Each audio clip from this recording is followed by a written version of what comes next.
Well, fine. You know what, Barney? Give this guy a cigarette. He's freaking out. Huh? Who? Barney. He's the guy who tipped me off to Pepe Sylvia. Barney? Who the hell is Barney? You don't see Oh, shit. What the hell? I couldn't think of a more horrible job if I wanted to. And you have to do it. Here's Johnny. I will look for you. I will find you. Jack, I want you to draw me. To make fine music, allow me.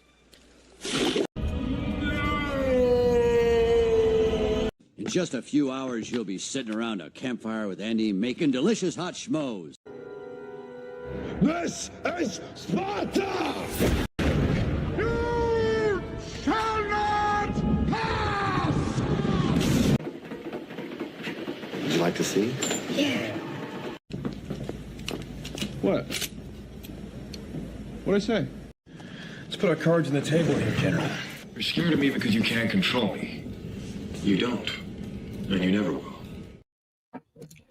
Welcome back to the Iron Seas, everybody. Yes.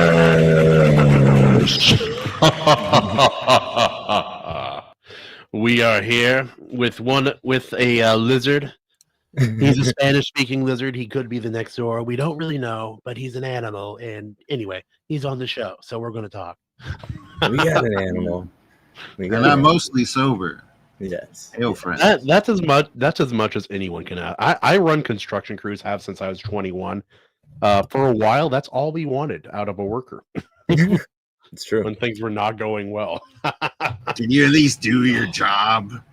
No, that was also a problem. But yeah, just show up and it's like my boss at the time was like, "Hey guys, just don't smoke at work." And then they were like down the road 5 minutes smoking right before their shift. It's like, get out of here, dude. Just go. But yes, guys, welcome to the Iron Seas. It is a fine but Tuesday. Unfortunately, Justin is no longer with us tonight. He'll be back. He's completely fine. But he's no longer with us tonight. And we are joined by Mr. James Esparza, creator of The World Without End.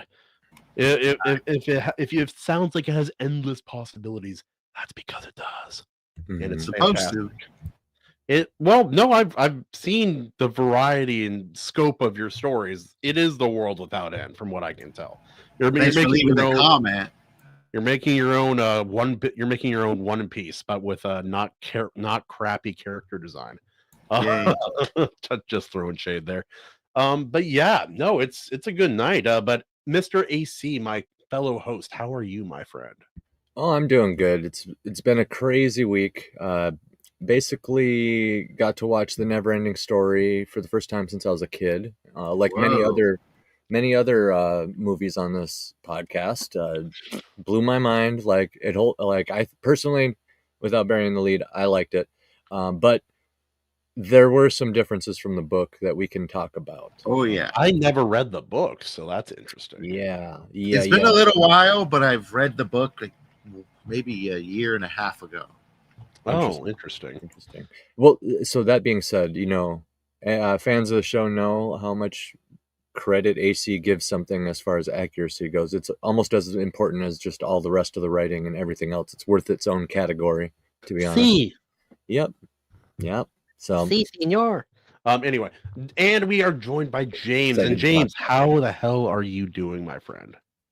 Me? I'm good. It's a busy day. Had a lot of work.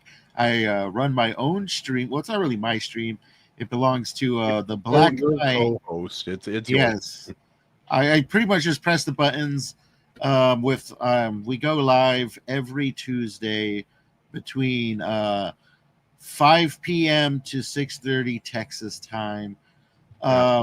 It's pretty much the Black Knight show and R.H. Snow show. We bring on a guest every now and then, and we just go ahead and have an hour and a half long chat, and it goes basically everywhere you can think of. But it usually rounds up to being about literature because we're all kind of writers. Of course, did work, rested while I can, and now I am here. how goes? It goes well, but AC, do you have a button to represent how I feel about Jared joining us after church? Is there some sort of excitement, a way to express ourselves and our physical reactions? Yes. I Awesome. think this is in line. Wrong clip. I think this is more in line.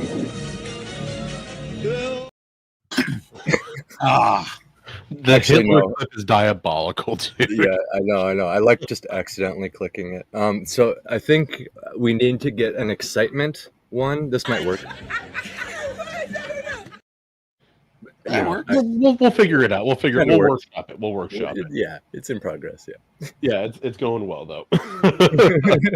Yes, guys. If you guys didn't see the thumbnail and were paying attention and not just randomly clicking through strangers' YouTube streams online, you would see that our movie this week was The NeverEnding Story. You may be wondering how we got here after starting a NeverEnding Story. Well, let me tell you, they were not truthful. It does end in a fairly short period of time. Yeah, it's got a good ending. No, it does. I'm curious if it matches the book. The book has a better ending. I think like the ending for this movie is sort of like the middle point of the book, which the terrible sequel to this one kind of continues. Oh no. They do the anime thing and like, we're gonna make up our own story now.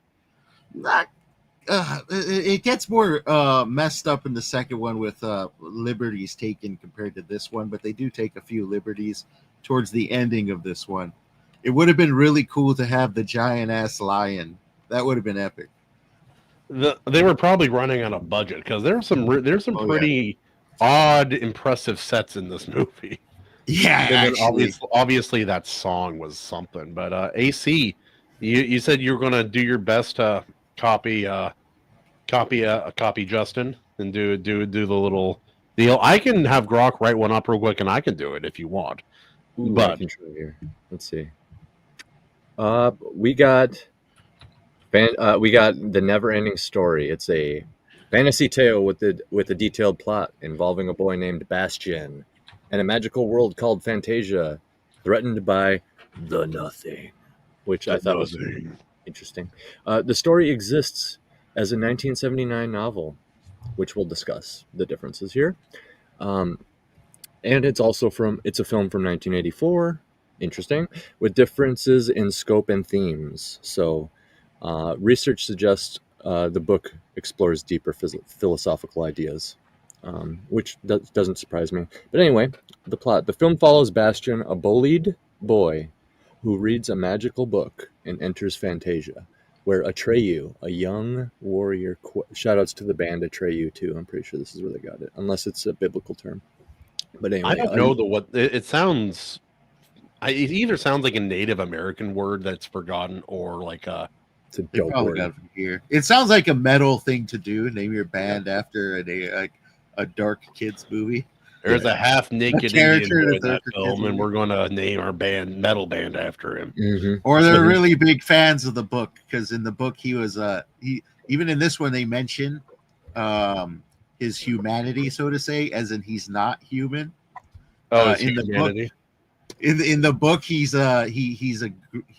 literally has green skin, and he comes from the green skin tribe. Interesting.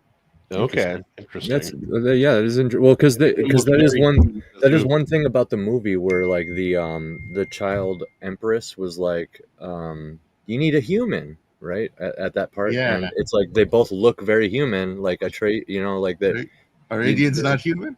Yeah, exactly. So, but real quick, the Nothing. My final thought on the names, very phonetic and like they have like a rhythmic musical tone to like Bastian and Atreyu and Artax. They all have these phonetic names. Bastion names are, I'm not going to spoil that yet. Restoring. Okay, so yeah, that's the end. I don't want to spoil it quite yet. And then it breaks down the book here too. But yeah, I guess that was just basically the main plot. The boy, I have one paragraph here that Grok wrote up. Let me get into my 80s movie script voice. Get it. In a world where all stories end, we bring you the never-ending story. A bullied bookworm, Bastion, dives into a magical tome where a kid warrior, Atreyu, battles to save Fantasia from the nothing. A void-gobbling imagination with a luck dragon, a rock biter, and a creepy wolf. Atreyu faces swamps, oracles, and heartbreak. Bastion realizes he's part of the story, shouting names to save the day. It's a whimsical, meta ode to storytelling with a banging 80s synth theme. Imagination saves all. Well, and then there's the cool implication that there's somebody watching us and reading our story. Yes, there's some interesting meta things going on in this movie. For it sure. aged kind of well because the text at the end with the wolf, that's from the book. Sick. But that's from the midpoint of the book, and when you get further on, clearly the message is different. But when you kind of end it right there, it aged pretty well. Yeah. You felt it in your heart. You're like, oh my gosh. Yeah. The nothing. The nothing, yeah. The nothing is in the death of all imagination. What? Anyway. Oh, it's so awesome. I love this movie. It puts a smile on your face, except for when it tries to break your heart, this movie. Yeah. Apparently our other so hard for no reason. They didn't care. They did not care. It's harder in the book. I'm sure it is. They're like, we gotta dial this back. In the book, the horse can talk. Just add that into the I remember that. He's screaming and stuff in the book. Like, it got real grimdark. He literally says he wants to die. The horse. Oh my god, dude. No. It's like a grimdark movie for a little bit, and then right after that, he's talking to the turtle. That's like, you should just give up. Nothing matters. Yeah. You the don't. Turtle matter. keeps sneezing on him. Then Atreyu looked at the swamp of sadness and decided, maybe it would be better if I also died with my pony. Yeah. But then he has faith. It's part of that series of kids movies that wanted to teach kids fear and loss. Hey guys, don't go out into the world because bad things will happen to you. By the way, here, how will we teach them? Here, watch the NeverEnding Story. The Dark Crystal. The Dark Crystal. The Dark Crystal. Yep. Land Before Time. Dude, we gotta watch that. Before Time. That movie's brutal, dude. Bambi. From the beginning, that movie's brutal. Yeah, Bambi. Like Yeah, all these old movies. They didn't give a fuck, dude. None of these old movies. It's great. It's great. It's like that guy who makes fun of authors online. Like, he wears a suit and goes like this, and he talks like this. He talks about like what the authors or directors do. Yeah. Walt Disney. The mother must die. Yes. The mother must. Which one? All of them. All. It's like dads in the Pokemon universe. Oh, which for sure, which father should we? Which father should be absent? What kind of question is that? All of them? Duh. All of them. All of them. Father is gone or father drinks.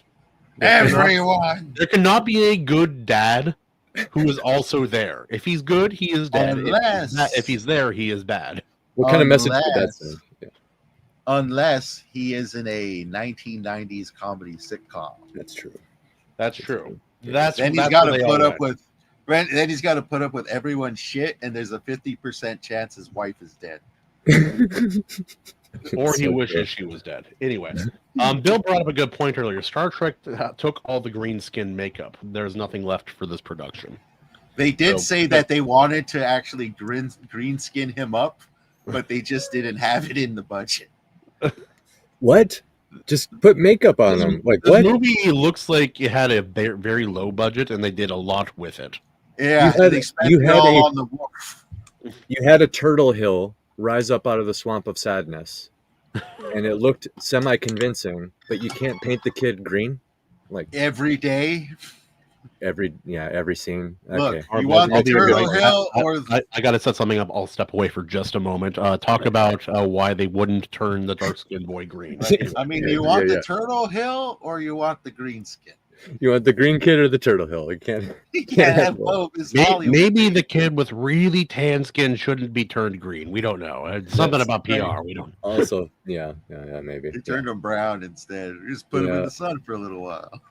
We're gonna save some money, Atreyu. We just need you. Make all the Indian people into monsters and thieves, and make all the white people Indians. This is old Hollywood. That's the role of Hollywood, yeah, dude. Oh my god. Real quick, just before it slips our mind, let's say hi to the chat. We got Animation Overload, Billy Bow. I started going through it earlier, but my stuff was glitching out. King Bob was on the stream with us today as a guest. Oh, nice. King Bob. Yeah. He's the man. Bill. He's also my editor. Hello, Bill.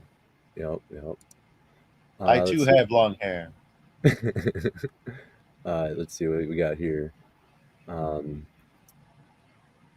the movie, I think it did. Bill, Green Lives Matter. I think it really did a lot with with the budget it had, for sure. Even the cheesy flying around on the luck dragon. Yeah. I mean, I saw it's cheesy, yeah, but like I'm here for it. I don't know, like I was like, yeah, he's flying around on the luck dragon, some like green screen. Yeah, it's good enough. I'm like, and it made me think, like, why isn't like everybody making a movie? Because these old ones that are so cheesy they were good at the time, and a lot of them age well. So stuff was cheaper back then too.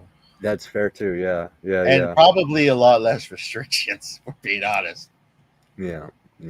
And Animation Overload makes another good point that it takes like hours and hours to apply that makeup every day.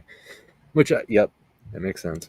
That's one of the costly things about like live action movies, that it's fair to bring that up as a budgetary thing, because it's like for example, Ahsoka from Star Wars, like doing that every scene, every and then all the extra stuff, that would add up to make it look convincing every time too. Yeah, it's gonna add up. Then you got everything else. NeverEnding Story. No, what's funny is like everybody remembers that song, but if you pay attention to the rest of the soundtrack, it sounds like it could easily be shoved into a horror flick. Oh yeah, for sure. It's like a real dark soundtrack. This movie in production is a study on juxtaposition. Yeah, it's like, well, what if we made like one of the saddest, most like depressing animal deaths early in the film, and then we also put like one of the happiest, most memorable synth movie themes of all time in the very beginning as well. It's stuck in my head, bro. Yeah, and it doesn't horse around. And how baller was it at the time for them to be like, well, does your movie have its own theme song? I didn't think so. I did not think so. Imagine being Kenny Loggins in the 80s. That's true. He did Top Gun and Footloose. He did not have to do anything else. He did, but he didn't have to. He did Transformers and still does Transformers. I forgot. I forgot about that. The name Atreyu means great warrior, and it is of Indian origin, specifically linked to that Indian. Wrong Indian. Not like red dot on forehead. The real one. Yeah. Don't say the real one. I've never met an Indian who was offended by me calling them Indian. Never once. It's one of those myths. Yeah, they're all okay with it. Yeah, and again, I have a whole sci-fi story where when America gets blasted by nuclear war and the Americans have to travel north and illegally hop the border, when they meet all of the Indians up there, like the not natives, but the like Indians up there, they just assume that in my story they assume they're Mexican. And so that's why it's called that's why they call it El Canada. But El Canada. I'm a bad man. Yeah. These movies also kind of show the probably the pinnacle of practical effects, because I know people like spewing over practical effects, but not all practical effects are made equal, and these are the pinnacle. These are good. damn good. These are The damn dragon, good. the dragon underwater looked crazy, dude. His nose moving? Did you guys catch that when Yeah. his nose was moving? I'm like, dude, that looks. They just like copied a dog's mannerisms, and I know that's practical. There's like somebody under there with like a thing moving the nose. Yeah, and I'm there's just a like, human being down there. I'm like, like here yeah, for that. again, like it looks. There's something charming about practical too that is just not emulated by any of these full-on CGI worlds. It can be, to be honest. I believe Sure it was the can. movie Shin Godzilla, where they Shin used Godzilla looks really good. Overall. They used a complete CGI Godzilla, but they didn't try to make him look real. They tried to make him look like a puppet instead. So Mhm. style-wise, it worked really freaking great. So it's doable, but they get focused on this, making everything look hyper realistic. You know, it's like make it look like a puppet. If it's not a realistic thing, maybe it shouldn't look realistic. Right. Also, Shin Godzilla, before he transformed in that movie, looked so jank. The big fish-eyed, like... Yeah. Bleeding everywhere. Oh, that movie's horrifying. And Yeah. I watch it, and after I watched it, it was my favorite Godzilla. Period. It's definitely an interesting one, a completely different take. But back to this film. Yes. When we first enter the fantasy realm of in the book, it's called Fantastica, Yeah. which I think is such a cooler name than Fantasia, because that over the years, Fantasia has become so generic. Well, it's been used before, if I'm not Yeah. mistaken. Well, and I Oh, always yeah. mix it up with that Disney movie. Fantasia. Fantastica, Is it Fantasia. Fantasia?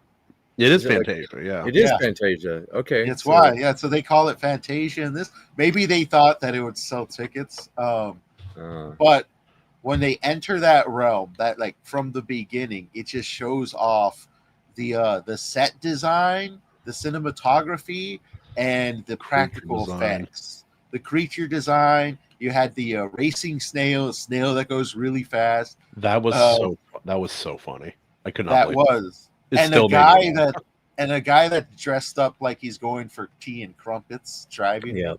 Yeah. Yeah. It was all Oh, epic all it the was way just through. whimsical. It was fun.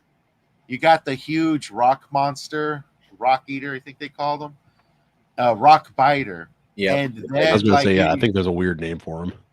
and they're all in this dark forest that looks ominous as hell.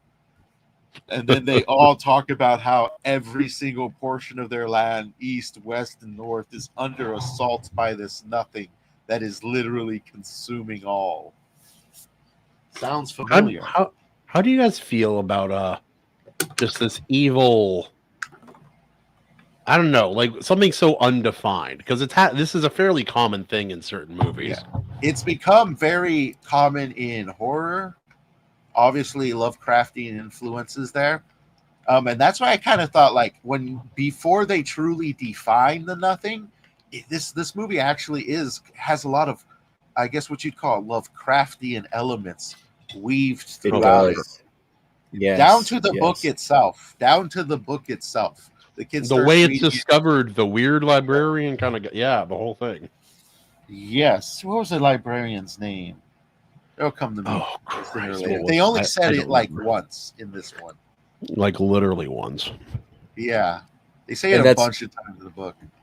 That's another positive aspect about this, I think, is it's not holding your hand either. Like, yeah, there's a lot of little kid stuff going on, sure.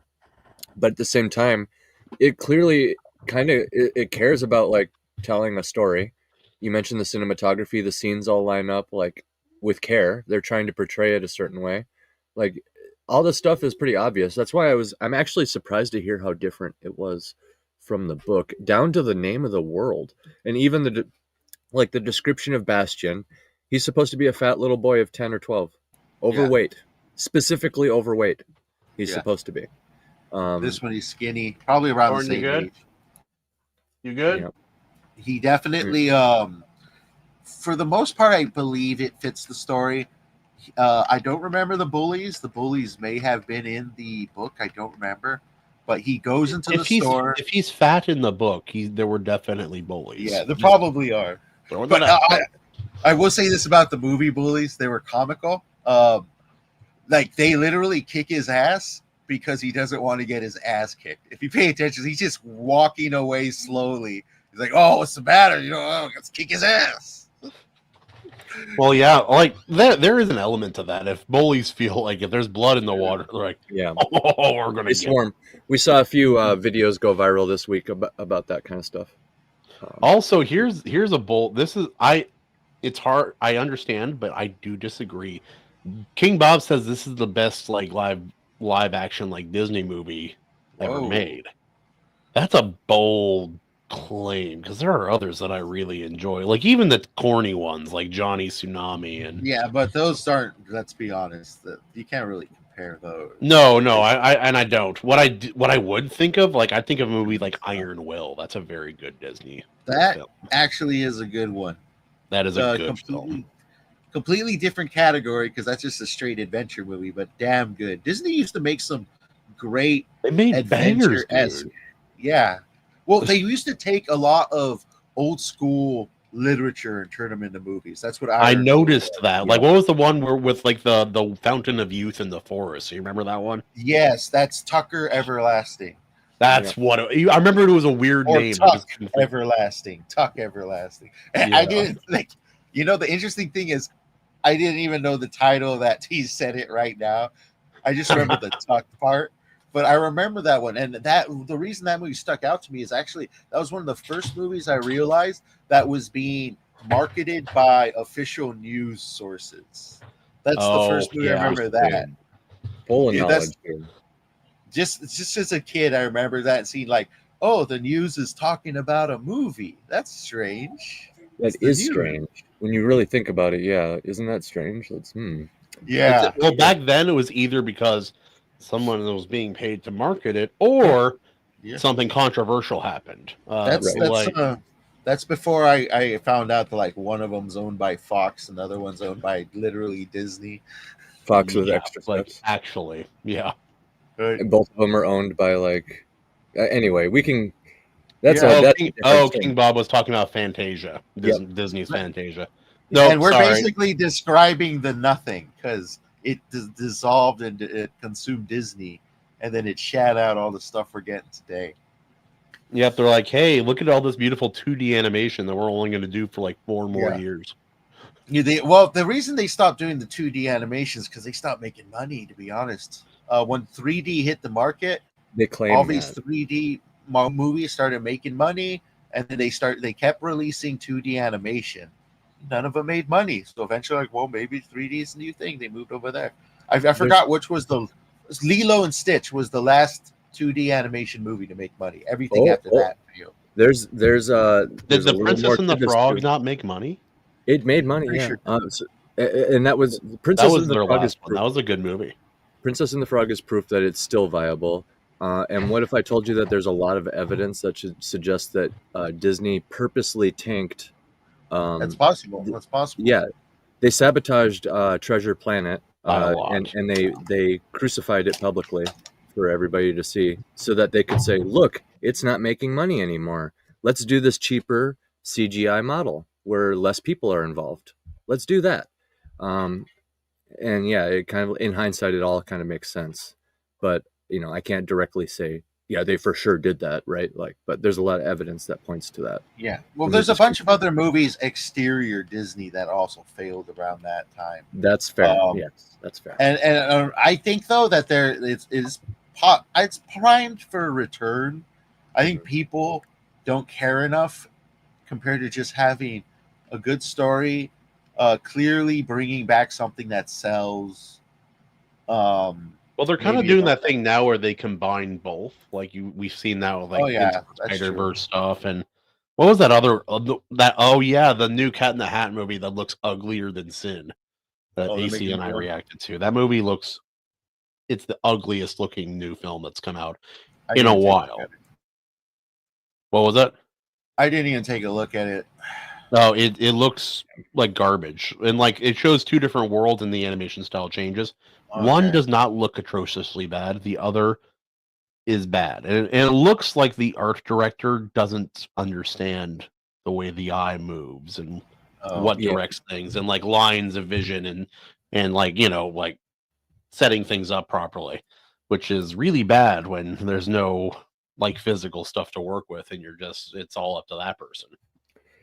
Animation Overload says CG isn't as much of a marketing grab, and you know, I'm and he also said he's sad now, I think, because we were talking about how Disney sabotages themselves, and that was actually kind of leading more to my point. My overall point is that like the hand-drawn 2D animation, like maybe it dipped at a point in time. Sure, I'll acknowledge that, where like people are excited about new technology, right? But then that excitement fades. It's like, you know, the puppy dog phase or whatever. And I think people are realizing that the hand-drawn 2D animation stuff, every frame is like an NFT. That stuff ages like wine. It ages like fine wine, and you just cannot compare. Like, sure, like The Incredibles is always going to look like The Incredibles and stuff. Yeah. But at the end of the day, we're just going to catch up with AI and just say, make me a Chronicles of Arcane movie written by AC Pritchard in the style of The Incredibles or Pixar, right? And then it's just going to do that.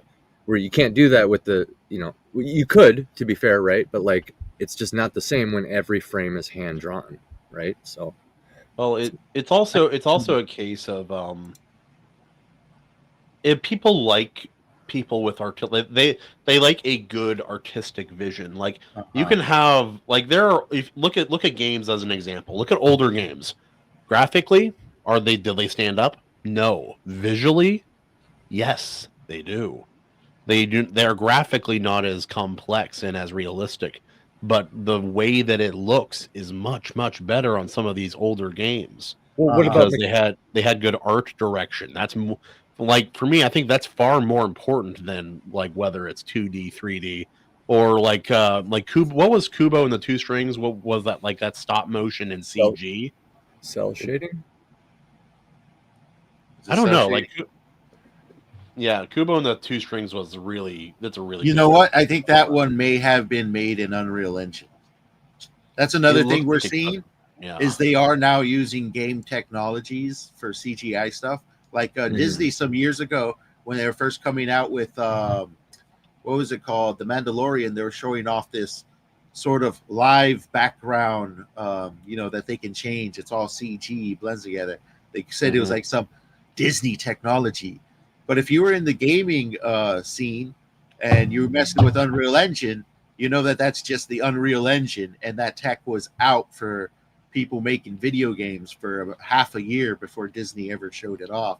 And that's them just literally using video game tech for movies, which is the next step. That's what they're going to do, because you're going to get amazing quality for spending less. Unreal Engine is 100% free to use, all features included.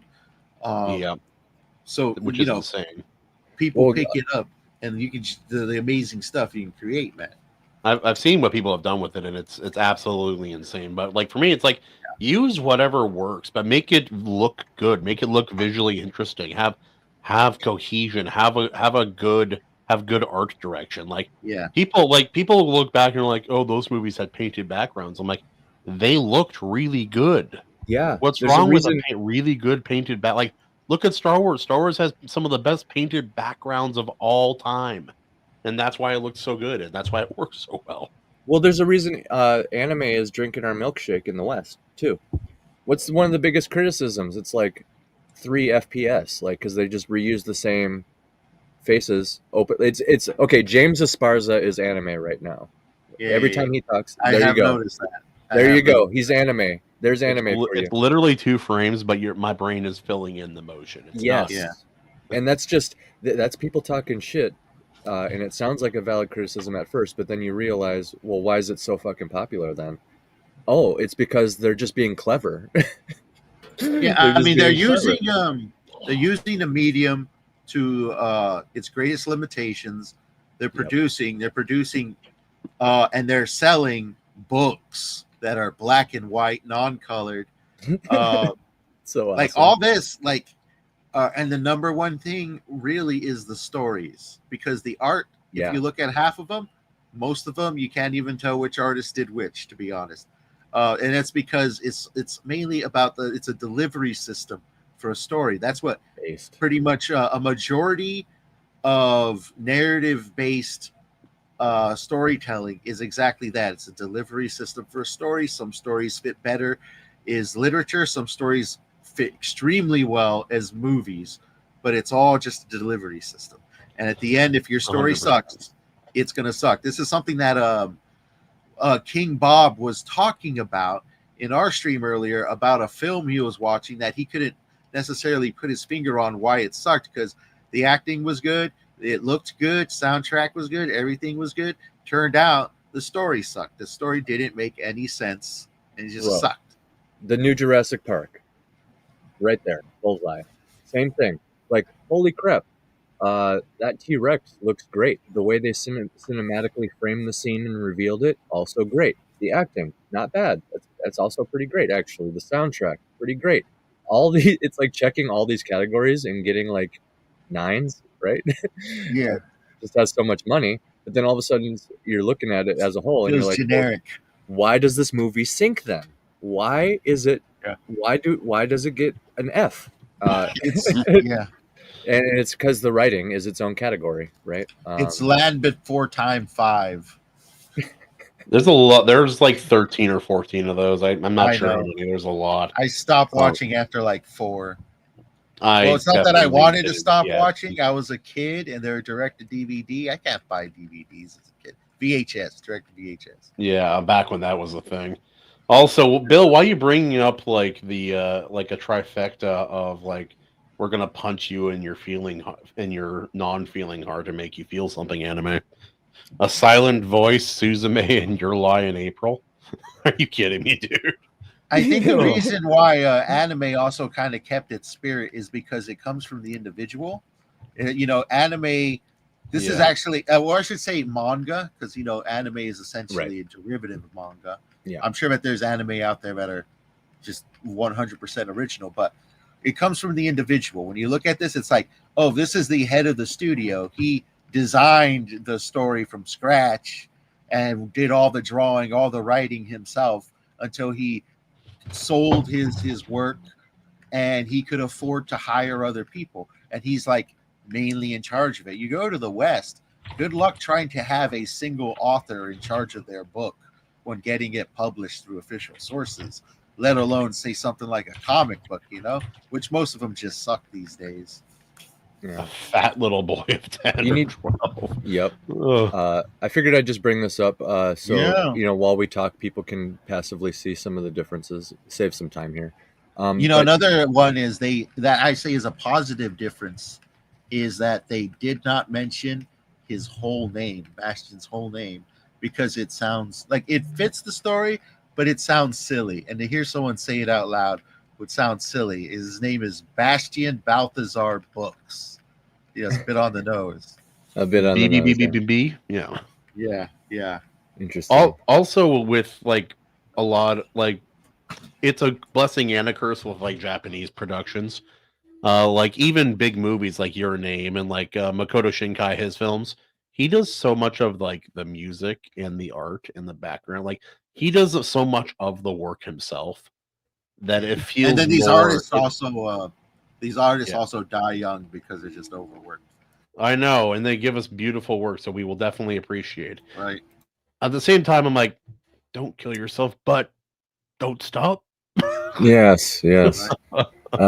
And yeah, the work conditions over there. But the overall point with the anime and manga being brought up, they understand that basically every frame is an NFT. The point is that it looks enough of a certain way to become a delivery system, just like James was saying, and the delivery system is the story. Why is that the end result, the goal? Because their culture cares about the stories. They care about the stories, and money's good, but they know a good story will sell, and that it's like Scarface. First you get the money, then you get the power, then you get the women, right? So they're in the West. We've been Disney and other companies have been so consumed with getting the women and just skipping right to that part. And the East understands it's a step-by-step process, and you need to care about the right thing. So that's my whole point. Is I think the hand-drawn animation. Can we go back? Due for Also, a comeback. can we go back? Can we also go back to individual storytellers, not stories by committee? There's a place for stories by committee, but most stories should be individual stories. Amen. And so many of these modern projects, books, movies, animation, all and the like, all feel like a story by committee, and you can feel it while you're reading it. Agreed. Also, get the witch, wench. My favorite line of this entire film. Oh, dude, those gnomes.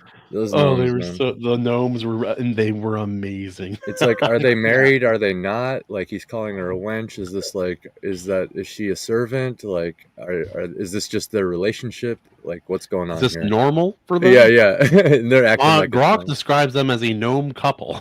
Okay. Yeah, they're a couple. There you go. I could have babies though. Huh? I could have guessed that. So is he just low T or is she barren? That's my next question, because they're kind of old.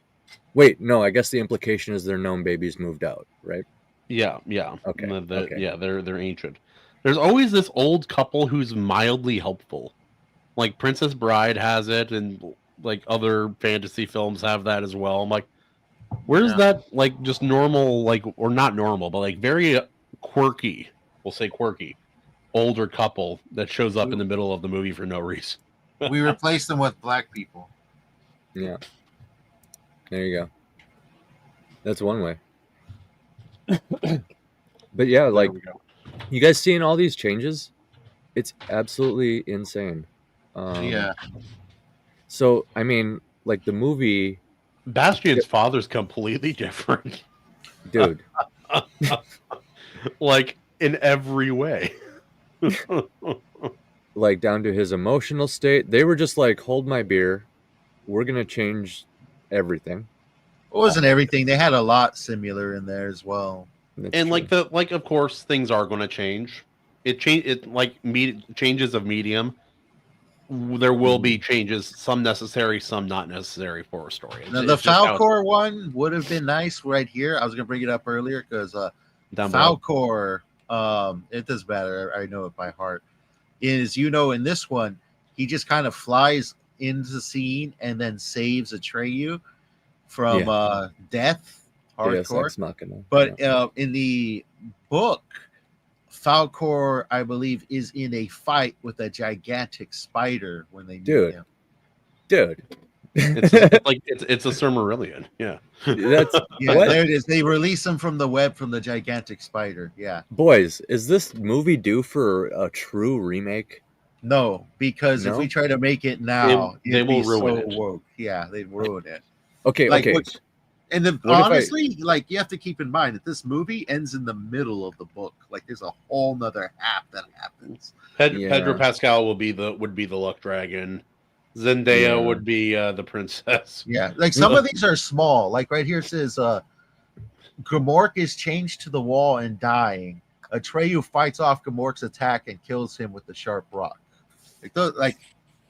I remember. I actually do remember Atreyu killing him in the book too with the sharp rock. So that might be a Grok mix-up. It could be. I think, but yeah, he was chained up in the books. I remember. I think they free his ass. Artax can't speak, mute. Yeah, talking horse would have been a little much, to be honest. And you guys might be in this movie. The talking horse would have been too much. I'm trying to picture in my head. It's still kind of. Let me die. Life is what, pain. Dude? That's so metal. What? The nothing. Yeah, destroys Fantastica, approaches people who lost faith, causing to the jump into a transfer. Makes them. It's like The Happening. That I believe that is shitty movie. Yes, I have to see what this looks like in the book. That also might be another one, because not all of Fantastica that's destroyed. It's actually very similar, where there's only a little grain of sand left. And what happens then? Because at the end of the book, Bastion, you see him riding the luck dragon, scaring off the bullies. In the book, to bring back Fantastica, he has to imagine it back to life. So he starts imagining it, and then like through his he becomes the god. Through his own imagination, he gets pulled into the world. And there's this huge, wondrous scene with just him and this gigantic, like, in between universes lion. And he's just talking to this lion. This lion says, "Oh, he hasn't met anyone in a long time." Lewis called. He wants his story back. Oh yeah, or unless that's a sphinx. A sphinx. A sphinx is a lion with extra steps. Yeah, the sphinx is actually in the book as well. But the lion is probably one of my favorite sequences. And there's this I don't know, not so subtle but nicely laced theme of creating your own stories in the book. Yeah, because it is always got this sense like it'll go off in this minor tangent about a character or world and give you hints to a story to be, and then it'll say, "But that is for another time," or "That is for another story to be told," and then it goes back to this one. And every time, dude, that's so meta. Yeah, it's so meta in more than one way. Because like as a writer, you guys realize how many times throughout the course of writing just not even an epic length, just a standard length 90K word novel, if to keep that a tight 90 words, do you know how many paths open up along the way to just wander off in that direction? Oh yeah, for sure. So yeah, and you got to figure out how much to leave and how much to take out. Yeah, because if you have all these interesting things that you don't take the time to explore, it can leave people unsatisfied. I've seen that with a couple first-time authors. Mm-hmm. It's like they hinted at all these things that could happen, and none of the interesting things happened in the book somehow. And this kind of leads into iceberg theory a little bit, where like it's important to allow those path deviations to sprout up organically, but to continue along the main path. So like like when those story for another time moments happen, what a typical, like what I would do personally is just kind of like surround that budding seed of an idea with even more details to kind of draw the reader in that direction. Like, hey, look at this. And then they're like, oh, well, why are there so many details there? You could fill the details with world building, all kinds of stuff. Yeah. Foreshadowing, all that. But you know that you're not going to dwell on that, but you also know it's a good idea. So you just surround that with details, create purpose with it, with the foreshadowing and stuff, and then just move on. And then what you've done is you've shown the tip of an iceberg, but the iceberg continues. It doesn't sink the ship. It just continues to pass by. So that's what I tell the ladies when I take my clothes off. It's just the tip of the iceberg. I call it the There's iceberg. more. I swear there's more. Oh my god, dude. Well, it feels like dad is out with Justin not being here. It's like, oh, no rules tonight, boys. Just wait till Jared gets here. I know, dude. For those listening, our Captain Chris. Oh, this is fun. This is fun. I forgot to tell him what the movie this week was, and I hit him up like last night or something, and I was like, "Oh yeah, it's NeverEnding Story, by the way. Sorry." And then he's like, "Oh, I just watched that 2 days ago. Apparently, it's a staple in his household. He watches it all the time with his kids. It's damn good. Like, yeah, in general, I don't want to say for a kids movie, as a film, it's good. I was having fun. I'm sad to see all the differences. I'm not gonna lie to you guys. There's about like they used to have these like universal films, like that were appropriate for children but entertaining for all. Yeah, and it feels like that's really hard to do now. Mm-hmm. And they always carry heavy themes. This has very heavy themes. Yeah, everyone dies. So, yeah, great. Well, that means that there's stakes. Everybody dies. Well, how about? Well, what about like? Imagine if they made it modern, but like not woke, but like just like super dark and gritty, just like Zack Snyder. He died in the pond of Zack. Dude, the horse dying would have dying would have been the like most cinematic thing of all time. You know who I would love wouldn't to have made see? any sense. You know who I think should tackle a remake of this? Guillermo del Toro. No. No, you don't think he'd do it? He doesn't. He can't do whimsy. I've never seen him do it. Yeah, we need whimsy, but we also need dark. We need that. We need somebody The who's going to take it closest he ever serious. got to that was with the Hellboy movies. That's fair. Because like there are funny like light moments and kind of like a little bit of like that mystery. But Dude, the Hellboy movies always kind of came off a little too clean to me, though. Like visually, a little too clean looking. little He bit. needs a little I bit don't more know. dirt, a little more grime. Yeah, but Ron Perlman was the best. He was the best demon by Yeah. a lot. He just was. Contrast, something like that. Like they maybe. tried to The skin's a remake little that too red. movie twice Like now, they look. and it hasn't worked either time. They remade it twice? I thought they remade it once. No. Well, I'll effort. Let me look it up. Hold on. Hey, pretty Grok, sure. our Lord and Savior. I Yeah. only remember the one time, the Perlman era, and then the other time, the not Perlman. I swear it's been tried twice since then. The Snyder Cut. So 4 hours in a bore fest. And We'll for some probably reason, make it- boobs. People were And so everyone's sad. No one's happy. Yeah. They're all sad. people were Down. so critical of the Justice League and like Joss Whedon ruined it. I'm like, he didn't do it the way that what Snyder would have done it, but he didn't ruin it. That movie had problems all the way through. Yeah. He tried to polish a turd. If Snyder treated it like 300, I think he could do a good job. But Kal-El, no. because he did. Because think about it, he did.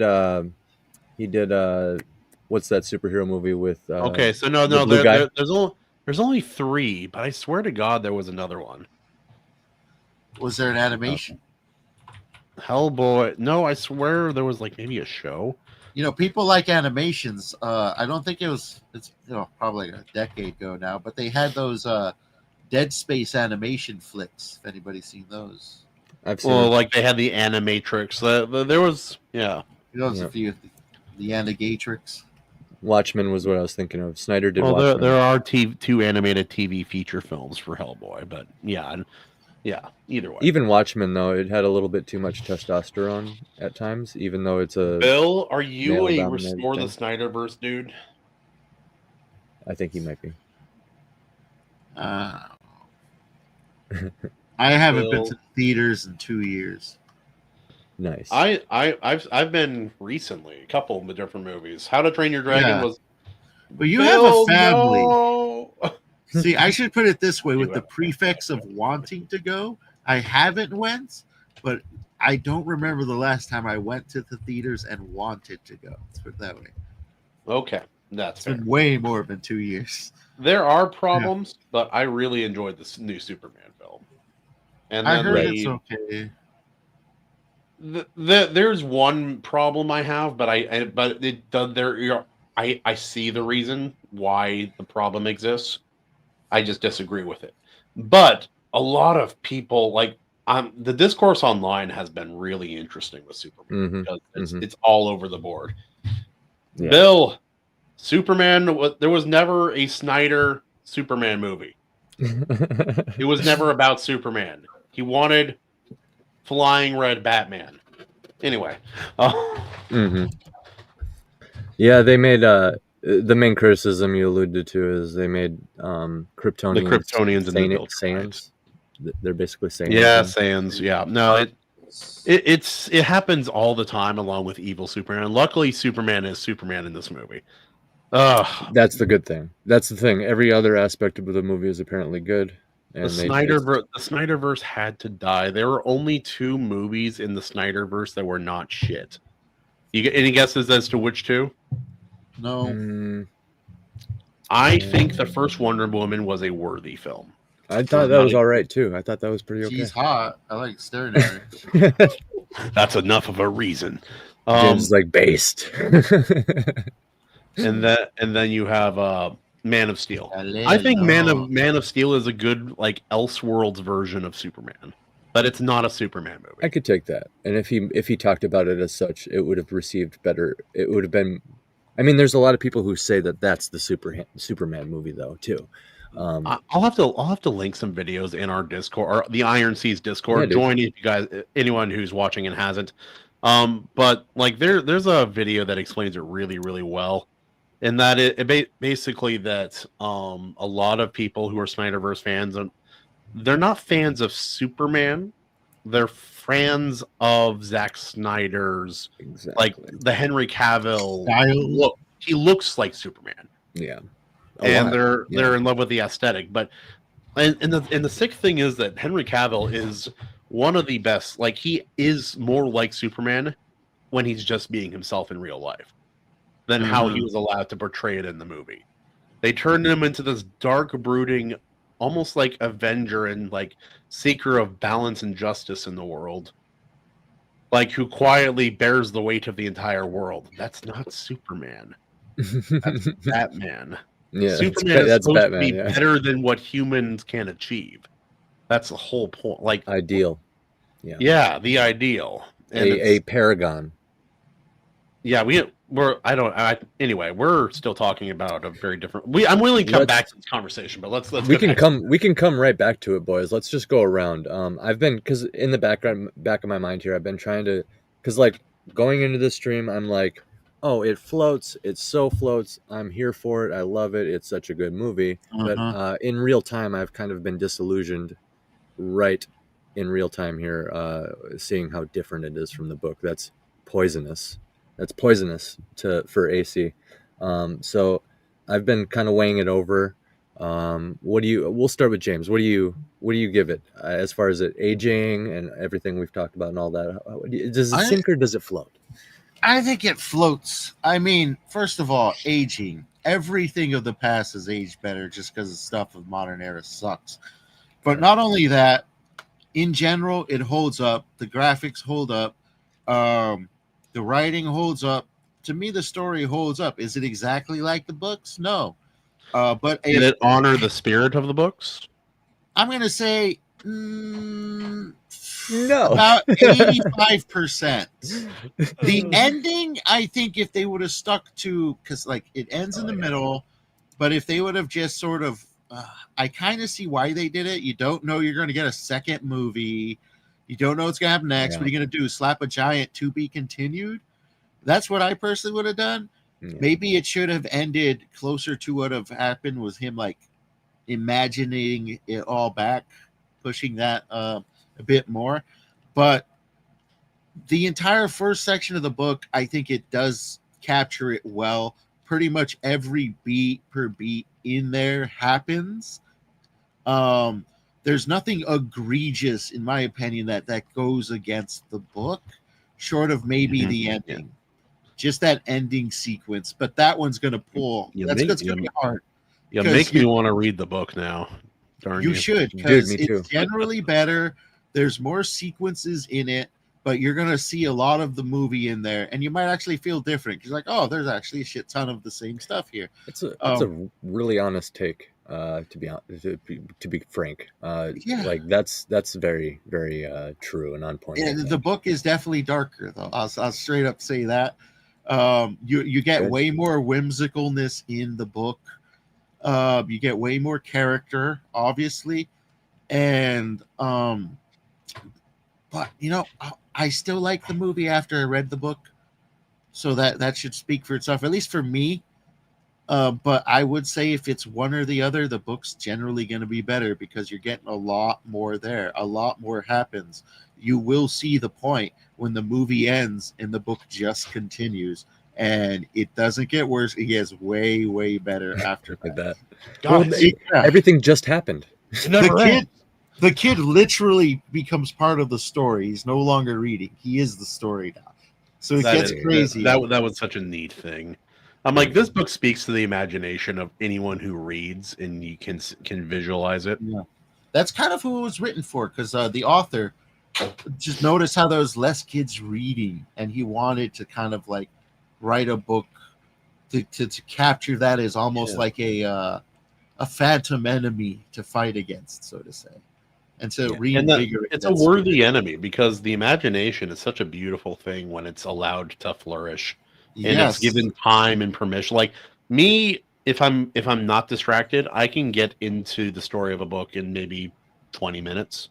Like I'll imagine it, but it takes a moment. It does. It's not this. Yeah, it is something that you gotta like kick into gear almost sometimes, like starting an engine. Like you gotta just can't do the mechanical, physical act of reading, and then you like transport yourself into it. Right.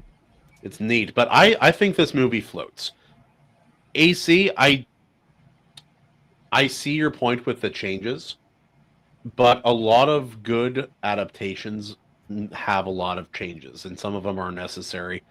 I think as long as both products are viable, and that one does not intentionally like destroy the legacy of the other, which is what we see in the modern day. That's why it gets my seat. I dipped my kahunas in ink and I left my mark on that seal of approval. And this is probably why people, like Jared Chrisman, still like watch it. Like I'm going to show my kids it, and so this leads me to my point. I think, you guys, it's Billy. Hi, Billy. Billy. What up, Billy? Hey, Billy. My overall point, I think, so like it's as poisonous as all the changes are to me. I think James touched on something extremely important, and like you too, Kahuna, like the spirit of it. It's like 85% there, right? But like at the it's same time, just that ending. If they had just kept closer to the initial one, you would have been like 90, 95 maybe. And it's kind of like it was made at a time when, like Kahuna said, people weren't vandalizing IPs. So while it was never done, it wasn't done like, most of the time to destroy the IP. The worst, most egregious thing maybe we saw of that was maybe Starship Troopers, because that was kind of done to vandalize. Very different. The original. And this is why it's afloat to me. Okay, let me explain really quick. It's maybe not 100% to the same spirit as the book or whatever, but they're not trying to disrespect it. That's the thing. And I do love Starship Troopers, even though it's trying to disrespect it. It's like, that's an example where they were trying to graffiti over Starship Troopers with that one. And it just turned out beautiful. And they're like, everybody's like, I actually kind of like it this way. And he's like, no, you're supposed to hate the author. And everybody's like, no, I kind of like him more now. Billy, everybody and their mother cried when Artax died. Yeah. I watched it twice because Bill came into the watch party, and me and Gino were happy to just hit that rewind button. He's like, damn it, I wanted to see the kid get traumatized. And they're like, say no more.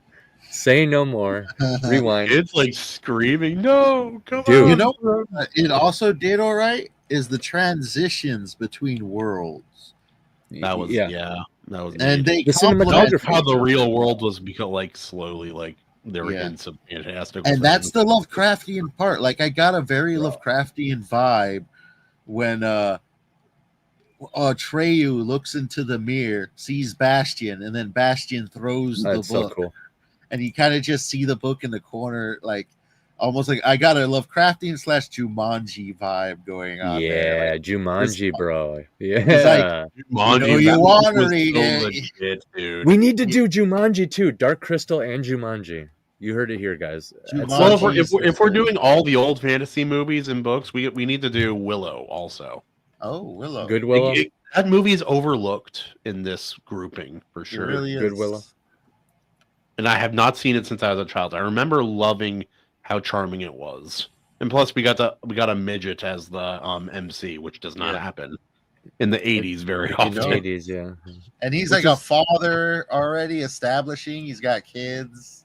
He's got a wife, and he's got to set out on an adventure. It's dope. And the dad is around, and the kid doesn't have no parents to keep him holding.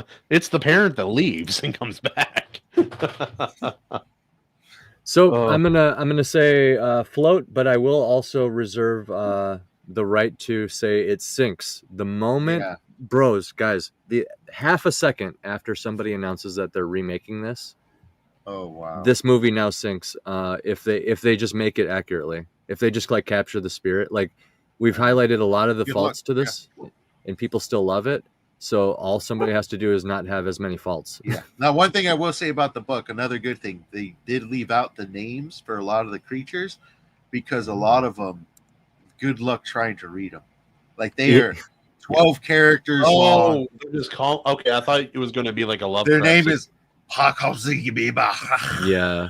As you guys saw from one of the choices in the poll in the live chat, which by the way I got to check on that. Let's see how we did. I went with Racing Snail, Team Racing Snail for the win. Come on, guys. Racing Snail based. What was the poll? I didn't see it. You can choose right now for everybody if you want. Wait, you haven't seen my poll? I don't see your poll very often. No. That's fair. That's fair. Hold on, I'm zooming in here. Zooming in on the chat. All right, guys, are you ready for the results? Are you ready? Yes. Let's see. All right. Let me see the results. Oh, it went blank on me. Hold on. Son of a. We back in it. Oh no, Racing Snail is not winning. Shh! Don't spoil it. Don't spoil it. All right. All right. Results are in. We got a tie. Rockbiter and Pocket Gnome tied. Oh, it's a good tie. It's a good tie. Rockbiter is. Notice the shape-shifting trickster got the least votes. The Schlamoof. It's a Schlamoof. That's that guy with the bat? That sounds like a botched Jewish circumcision. That's why I had to specify it's a shape-shifting trickster. So people, because you may have missed that. The Rockbiter really became like its own iconic thing, bro. And he's only in the beginning too. Well, and then you relate to him. He is really emo at like the 2/3 way point. He's like, I'm just gonna sit here and die, bro. Yeah. Go on. Yeah. And he's like, a lot of depressed stuff going on in this story. There is, dude. That's symbolic for the lack of imagination, right? And then he's choosing to end it by staying there, which is kind of what Grok was saying about how people throw themselves into it. Absolutely, but boys, we voted, and until there's a new adaptation announced, it's a floater. It's a float.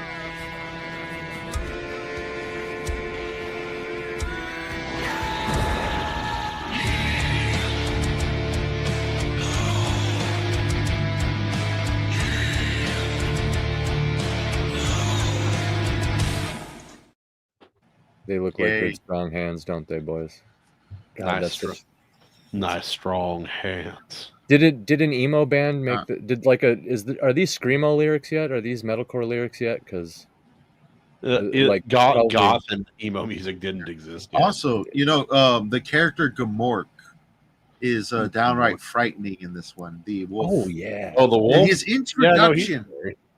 They end up on like I think they said there was like they're in the beaches of knowledge or destiny or something like that, and then he's in these complete ruins. He's going through them, and he sees one portrait after another portrait, basically like chronologically showing him his journey, almost like prophetic drawings. And then you see one of the wolf, and he's looking at it like, damn, what the hell is that? Then you hear the snarling behind him. He turns around, and there's that evil wolf with two glowing eyes. Yeah, that was creepy for sure, dude. And then he gives you the speech, which you're like, whoa. Are you talking about? Is this wolf talking to me? Am I getting sucked into the story now? Talking about how I am the story. Ripping away imagination from people, because if people don't have imagination, then they're easy to control. Yeah. Who has control has the power. I'm an evil wolf. You can tell because my fur is black. Yeah. Also, if it was a change, I don't remember. I'm pretty sure he slayed the wolf. If he didn't, I actually do say I heard he killed the wolf, but maybe. Yeah, I hope he did. I have to relook. I honestly, there's a facsimile edition of the NeverEnding Story. It's like $150 version of the book, big, fat, and heavily adorned. There's this website. I think it's called the facsimile. That's how I like my women. Heavily adorned, same. Big This is fat website, Edward. I believe it's called the Fascismally Club. They sell Fascismally editions where they're those tome-sized books, and they're really cool. Yeah, it's really decked out. Got a ton of drawings. Got a lot of just everything's decked out. So I've been looking at picking up that. For books I really like, I try to get nice editions. Indeed, I am actually a rare book collector, so I got a few rare books around here. I have a couple, but I've missed out on a few that I really wanted. I found what was it? It was a 1896 edition of Frankenstein in really remarkable condition, and I missed out on the bidding by like $50. Damn. And it was like we were hundreds deep at this point, and I barely missed it. I was so upset. Mary Shelley. I know, dude. It was so sad. You know what? There's this book that I had to hunt down to find. I heard the audio version. I've told you about it before, Kahuna. It's like my favorite book. Whenever I get a chance to spew, I spew about it. It's The Wanderings of an Elephant Hunter. It's exactly what it sounds like. I hunted, I heard it on audio. It mentioned pictures. I bought a physical copy, and when the pictures were mentioned, I saw no reference material. So I was pissed off. Where are my damn pictures? And then I found out that only there's 30 editions printed. Only the first 3 editions have all the pictures. And it turns out these are hand-drawn images from the author himself. He sketched them. Sketched most of them, but there's 177 of them throughout the entire piece of literature. That's so good. I had to order a exact replica of the first print from India and wait 25 days for it to ship. Once it arrived, I just went baller. I reread the entire book, and there's so much amazing material here, and I will forever recommend that book. If you want a book that will make you sit up straight when you're trying to sleep because it's too cool, this is the book, The Wanderings of an Elephant Hunter. I love books based on reality like that too, especially the older they get. Yes, because I think you and I talked about this before, but I mentioned my grandma has this old autobiography of a whaler. Time he got on a whaling ship was when he was 18 years old, but he had been a sailor since he was since he was literally 11 years old. This kid was working on ships like a baller, and he did not. There was no political correct language. People were scared. You're a sailor, bro. Yeah, and at first I was like, yeah, they're gonna hunt whales and they'll kill what they need and they'll be. It's oh, hey, there's a pod of dolphins. We're gonna kill 30 of them, all at once. Oh, look, a turtle! Grab it, smash its head open. It was not shy, at all. Yeah, just went all out. Shit. Yeah, but AC Pritchard, check out the book if you dare. Wanderings of an Elephant Hunter, about an elephant hunter, I believe in the 1800s. Traversing through Africa. It's amazing. Awesome. It is awesome. Honestly, and I will say this to anybody: if you can get through the first 3 chapters, because the first 3 chapters, they're not long, but it's literally a guide on how to kill an elephant with anecdotal references and photos, and goes it's photos. Yes, it shows you drawings. Okay. Yeah, dude. That's why I went out of my way to get some of these, because he shows off this large ass. Well, he draws it, but it's this 400-pound javelin, basically. And they say what they do is they find an elephant path, they tie it up basically with a sling, and the elephant cuts through the sling, and this falls right on top of his head, killing him instantly. Oh wow! Well, at least it's instant. Oh yeah, I found a way, a different tribe of girl I dated. Actually, she's talking about how she's we learned history recently of how some of our tribes killed elephants back in the day, and one of them was we had this big ass bow. The draw weight was too strong to do it by hand, So you would literally sit on the ground, get a like wrist thick arrow with multiple tips, and you'd pull it back with your hands, hold it with your feet, and lay on the ground. Get the elephant pissed off until it's running at you, and try to shoot it through through the eye or through the mouth when it's charging you. Like whoever came up with that strategy is a baller, dude. I don't want to see that guy dragging those things on the ground. I remember it was in chapter 3. He talks about, it's like, if an elephant is charging you, do not run and shoot, and do not just start running in fear. You're going to trip over.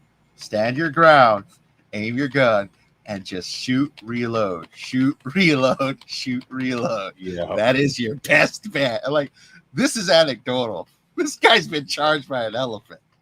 Did you guys ever hear the story of that bull elephant in not Africa, but in Asia, or it was in India, and it was this bull elephant during mating season. Something was wrong with its hormones, and it just decided one day it was musking. Yeah, that's the term. Yeah, and if you don't take care of an elephant in musk, it kills people.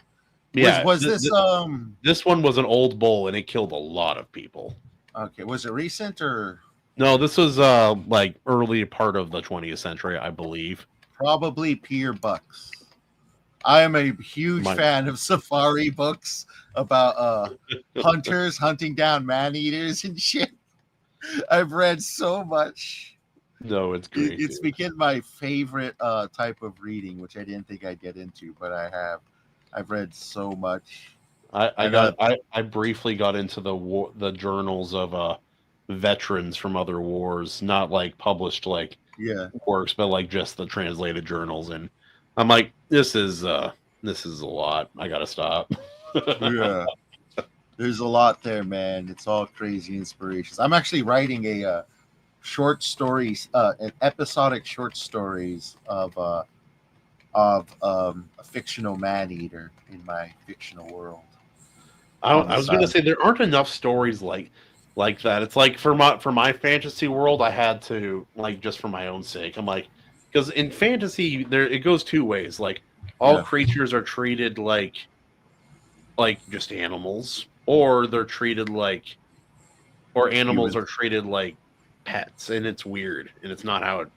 Neither one is the right approach in my for what I wanted for my world. So in my world, there's a specification. It's like these are creatures born of the natural world, and these are monsters. Monsters were something created by the old magic, and they are monsters because they.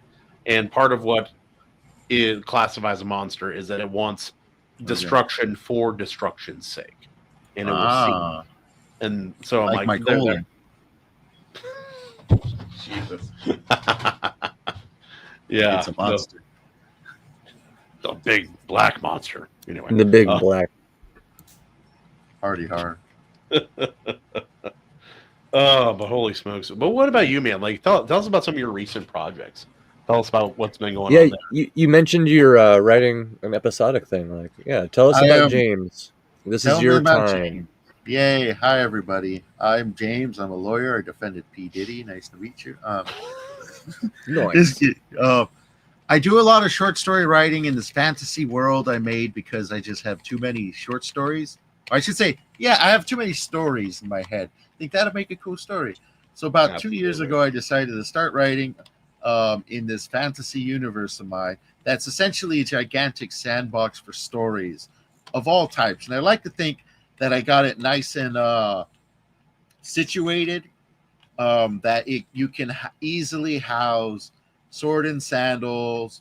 You can house adventure, romance, science fiction, magical stuff, arcane. It's all, you can throw it all in here. And that's because I have a lot of these stories rushing through my head. So what I did at first was once a month, I would write a story. Well, no, at first because I am a graphic designer by trade, as well as a video editor. So I made my own magazine that I would produce monthly based on my fictional world. But I didn't have editors. I didn't have any of that. So there was a lot of errors going through. So I decided to focus on the stories themselves. So for about a year and a half, or maybe around a year and a half, I was just releasing one story a month. And that helped me really shape up because my first stories were rough. They got better 100%, towards the end, and they got actually. I'd like to think they got pretty decent. And yeah, I I remember the last one of yours I read. It might have been that hero one. Glimmerleaf. I did like Glimmerleaf. Yeah, Glimmerleaf. Glimmerleaf got acclaim. That's like the one of them out there because I'm always writing. I'm always producing. My downside is I barely market my shit, but I got a good job. I got a good career. I'm not really focusing too much on my writing being my career as much as it is a hobby that I like to share. So that's kind of, that's why I'm writing for the sake of just getting the stories out and them sort of outliving me, basically, because I don't want any of them to die with me. And they're helping me flesh out the world. And there's just so many of them. And now I decided that I'm ramping it up. I'm releasing 2 stories a week now. But instead of just having one solid, 10,000 word story, I'm taking a longer form story and I'm turning them all into episodes, episodic long form stories. I'm nearing the completion of my first one. It's sort of like the midway point where I'm taking a break. I'm planning out the story more, and I'm also writing other stories alongside it. Right now, I'm working on 3 separate stories, including the main one I'm working on right now called The Villain. The first 8 episodes of The Villain are already released. I am a graphic designer, so it's pretty easy for me to sort of format them, create a PDF, so you can download a free PDF version of all my stories. They're all out there available at worldwithoutendlore.substack.com. And the other stories I'm writing, they're very different from each other. The Villain is pretty much a cyberpunk. Yo, what's up, Chrisman? Hail, dear sir. We've talked about the never-ending story and how it never ends. But no. Except for the ending. It was fun. Yeah. Jeez, the FBI booted me out, and I come back and Chrisman's waiting. I feel like I gotta check on my kid for just. Be right back. Right. I feel like I just walked up to my house to unlock the door, and Chrisman was waiting. Hi. Yep. How you doing, buddy? Good, man. Good. Is Billy in the chat? Billy's in the chat. Billy! Right here. Third never-ending story. And then there's also this Billy. Billy! The third never-ending story, I don't think is actually based off the book. It's something they made up.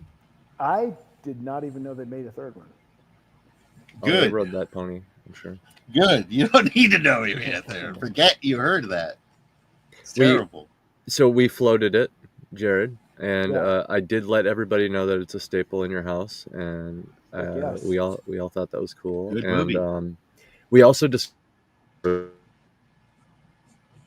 Oh no. Uh-oh. Fed froze you again, dude.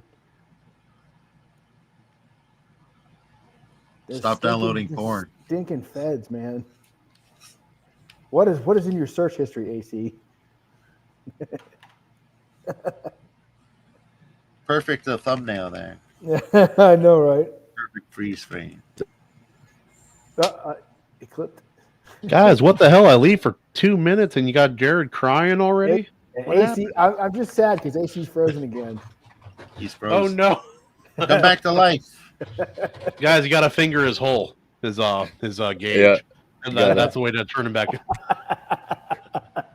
That's how you turn him back on. Hi, child. I'm glad you heard every word I just said. How are you?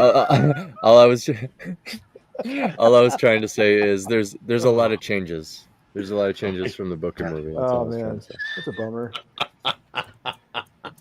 Sorry, that was a. I enjoyed both. Dude, so this weekend, my wife was out of town, so I'm watching. I was like, okay, kids, we're watching NeverEnding Story, and we're going to stay up 5 minutes past our bedtime. Yes, to watch it.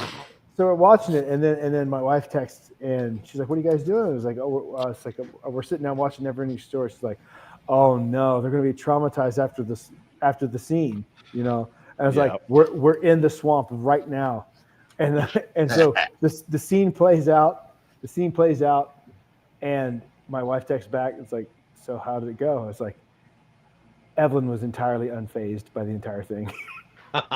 Like my daughter, and like my son was just like, "Oh, his horse died." Huh. But my daughter's like, "Whatever." It's like, dude, she is cold-blooded. Horses die. Your daughter is she's like that soldier who's like completely unfazed even before everyone else. Yeah. Just gets there. Oh, People died. Should have got good. What do you know? Let's learn how to shoot better, dummy. Oh, it's great, man. AC, what is happening to you, my friend? Bad internet today. He's gone. But Jared, I don't know if you and James have you guys ever talked before? No, we have not. It's too bad. You guys are two very creative people that I've talked with and worked with before. I've helped James with a couple of projects. He's helped me do some editing here and there, and we just touch bases every now and again, throw insults at each other. It gets really racist. It's a good environment. It's fun. But yeah, no, it's good. And AC's back. Yay! Reborn. Welcome to the show for the first time tonight, AC Pritchard. Welcome for the next minute and a half. I'm the guest. I am guest. You gotta say it right. I am guest. I am guest. I am. Everybody look at glad. me. Fancy hat. I am guest. Okay. No, it's great. But yeah, basically, James has created a the world he's created allows him to explore all of the genres that he loves and is interested in, because cool. It's a world without end. And maybe I don't know if we quite got into it, but James, maybe you could explain the function of how that works within your fictional world that you've been writing in. Well, it's called World Without End because it's super duper fictional. Think of like the setting in general. I'm thinking it real quick. It threw me off. That's fine. I said nothing, and apparently that was enough. Think of just a completely endless plane of absolute darkness, except for some rays piercing the blackness above and just highlighting this small blotch of light. Those are the lands of light, and from all sides they are attacked from these abyssal creatures of all kinds. And you have three kingdoms who pretty much don't like each other, but if they don't work together, it's over for them.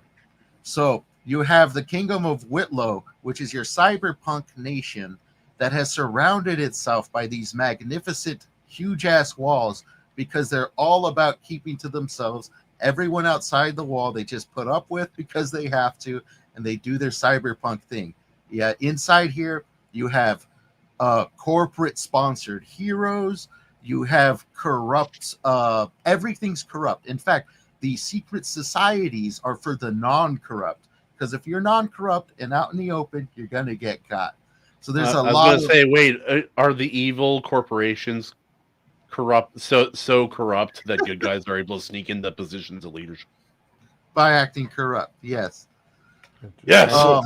Kind of reminds then me you of... have that's just one kingdom. You go to their adjacent neighbors, exterior these magnificent walls, technological advancement plunges.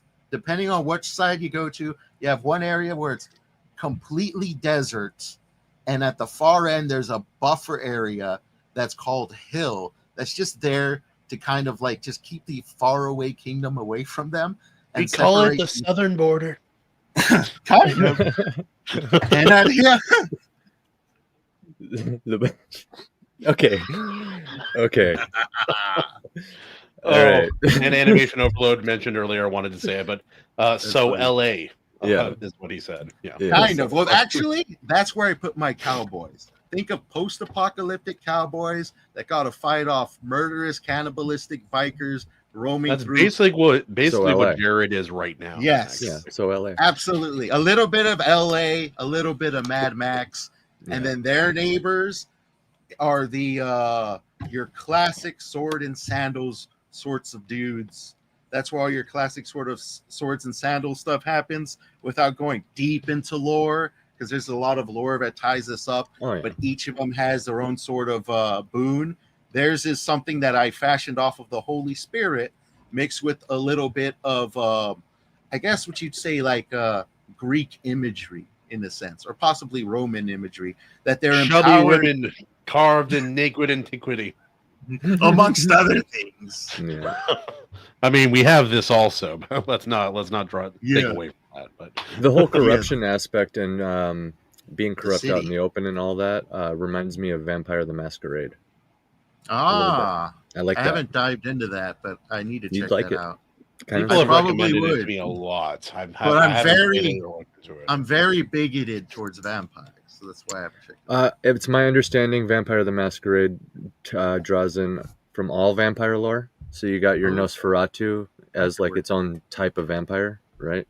Yes. So they have all kinds. And like while the corruption is still there, that's like part of the whole game.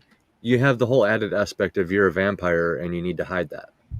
Yeah, So definitely There you a big like franchise. There's a lot of different stuff that I keep hearing about, so I should take a dip in there. But yeah, you have your sword and sandals, guys, and then you have your third kingdom, which is basically like Harry Potter-esque magic, sort of used everywhere, but they don't call it magic. That's kind of considered more of like a put down or an insult to them, because this to them they call it their understanding. It's something that's within you that you got to unlock, and they spend their entire lives unlocking this understanding that allows you to start that starts to control the elements around you and start to morph things into what they're not. But I also pulled a little bit from X-Men. You might hear my dog bark in the background. A little Who bit brought the from dog? X-Men. Everybody did. It's not AC for the first time on the show. Well, let me let him out. I just got to open my door here. Go, run. He's gone. Also, his lizard PNG little V2 model is great. I love it. I have many of these. This isn't the only one. What's the worst one? What's the most jank one? Oh, that's Pizza the Hut. Oh no, you do not have Pizza the Hut. Well, I Pug the Hut. Oh my god, no! It's so ugly. Yes. Hail. Oh my, dude, that's horrifying. Yeah, It's somehow worse than the show. he gets pulled out every now and then upon request on Frederick Street. What the hell happened while the CIA was suppressing me? What happened? I pointed out to Jared that he has this cool little PNG V-tubing kind of thing with the lizard. He's like, "Oh, that's not my only one." And then I asked, "What's the worst one?" And this is the best one. This is the best one. This is awesome. Don't worry. He was holding out he was holding out on us. Get lost. I saw a clip of your stream on YouTube the other day, when I wasn't able to watch it, but I saw it and I saw this image of the sandwich. I'm like, why are they talking about food? And then I just kept going. Sandwich. Yeah. Oh, that's great. I like the sandwich, but it might be the creepiest one yet because it's staring into my soul. Everybody gets lost in the eyes. Yeah. And then okay. So, I feel it's like Vince Vaughn in Hacksaw Ridge. Have you ever stared into a goat's eyes? No, sorry. Good. I want to see what Kahuna thinks about. I want to see what Kahuna thinks about the sweet roll. Let's see it. Let's see this. Oh boy! Hail, friends. This might get us booted off. Is this your adult only? I do it. Only Gutter roll. mouth. What are you talking about? That's sweet cinnamon sauce. Yeah. That's not the voice I picture with this thing. Like, go to it, and then James just don't speak for a second. AC, make him full screen for a second. I'll give you the voice. I'll give you the voice. Yeah. They call me Sweet Roll. I've been here for 27 years, and let me tell you, the glazing is always fresh. All right, that's it. I get it. That went to a very dark place. I don't know how we got here. Oh Christ! I know how we got here. Everybody always talks about that when I pull out the sweet roll. Why does it look like that, though, dude? It looks like it's seen things. There we go. It has. Oh, we're safe. I've been places I could tell you that. Oh, I've seen it things you all. couldn't even imagine. But that's something too. We can kind of, it can be a discussion. I can lead Jared into a little bit, and James, you can, like, because you have different, James, you have different stories, and obviously some of them are going to be like more or less kid appropriate depending on the story, obviously. And AC can comment on this as well, but it's like I have a question real quick about those three kingdoms. Yeah. Do those three different entities interact with each other? Oh yeah, all the time they do. Though the closer you get to their capitals, the more one culture takes over the other. Gotcha. Exterior of their walls, it gets kind of blended. But only one kingdom, and that would be sort of the magic base, what they call the Dune.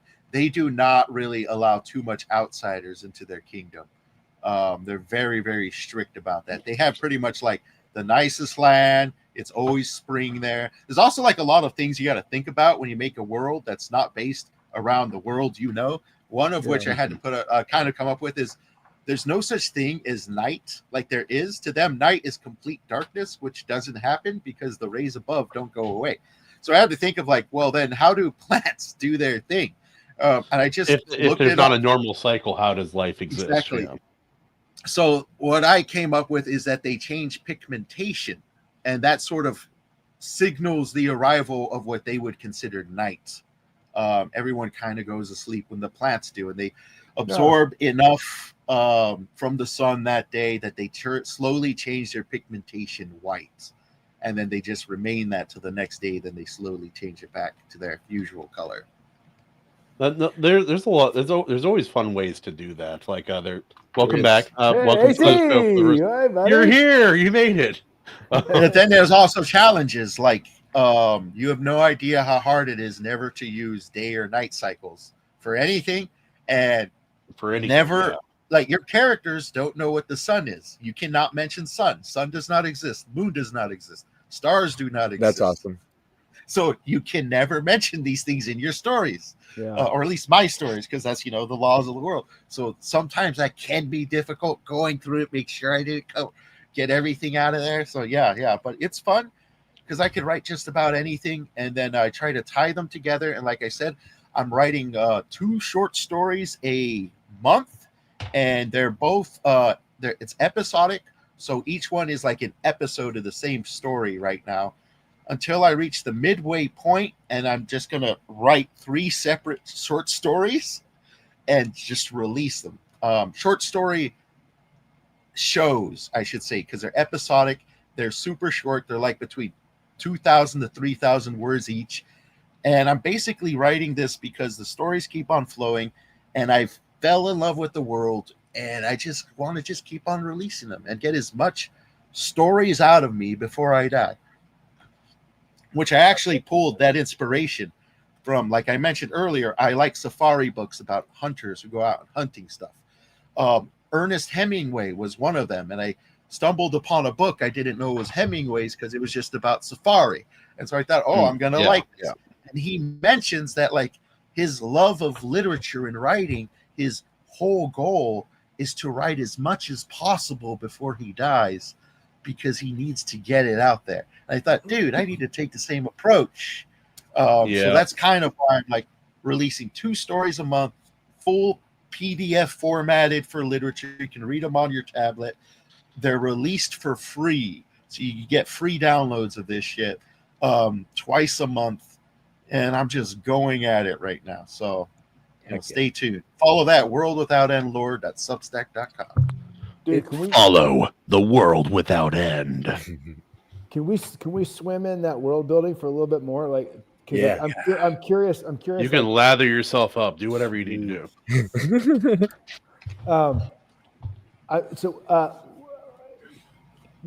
Can you walk us through the mechanics of the differential, like how you reconcile the pretty vast differences between those three? Okay, so the number one tool for world building, if you really want to add people who have such magnificently different culture, is just to look at your own.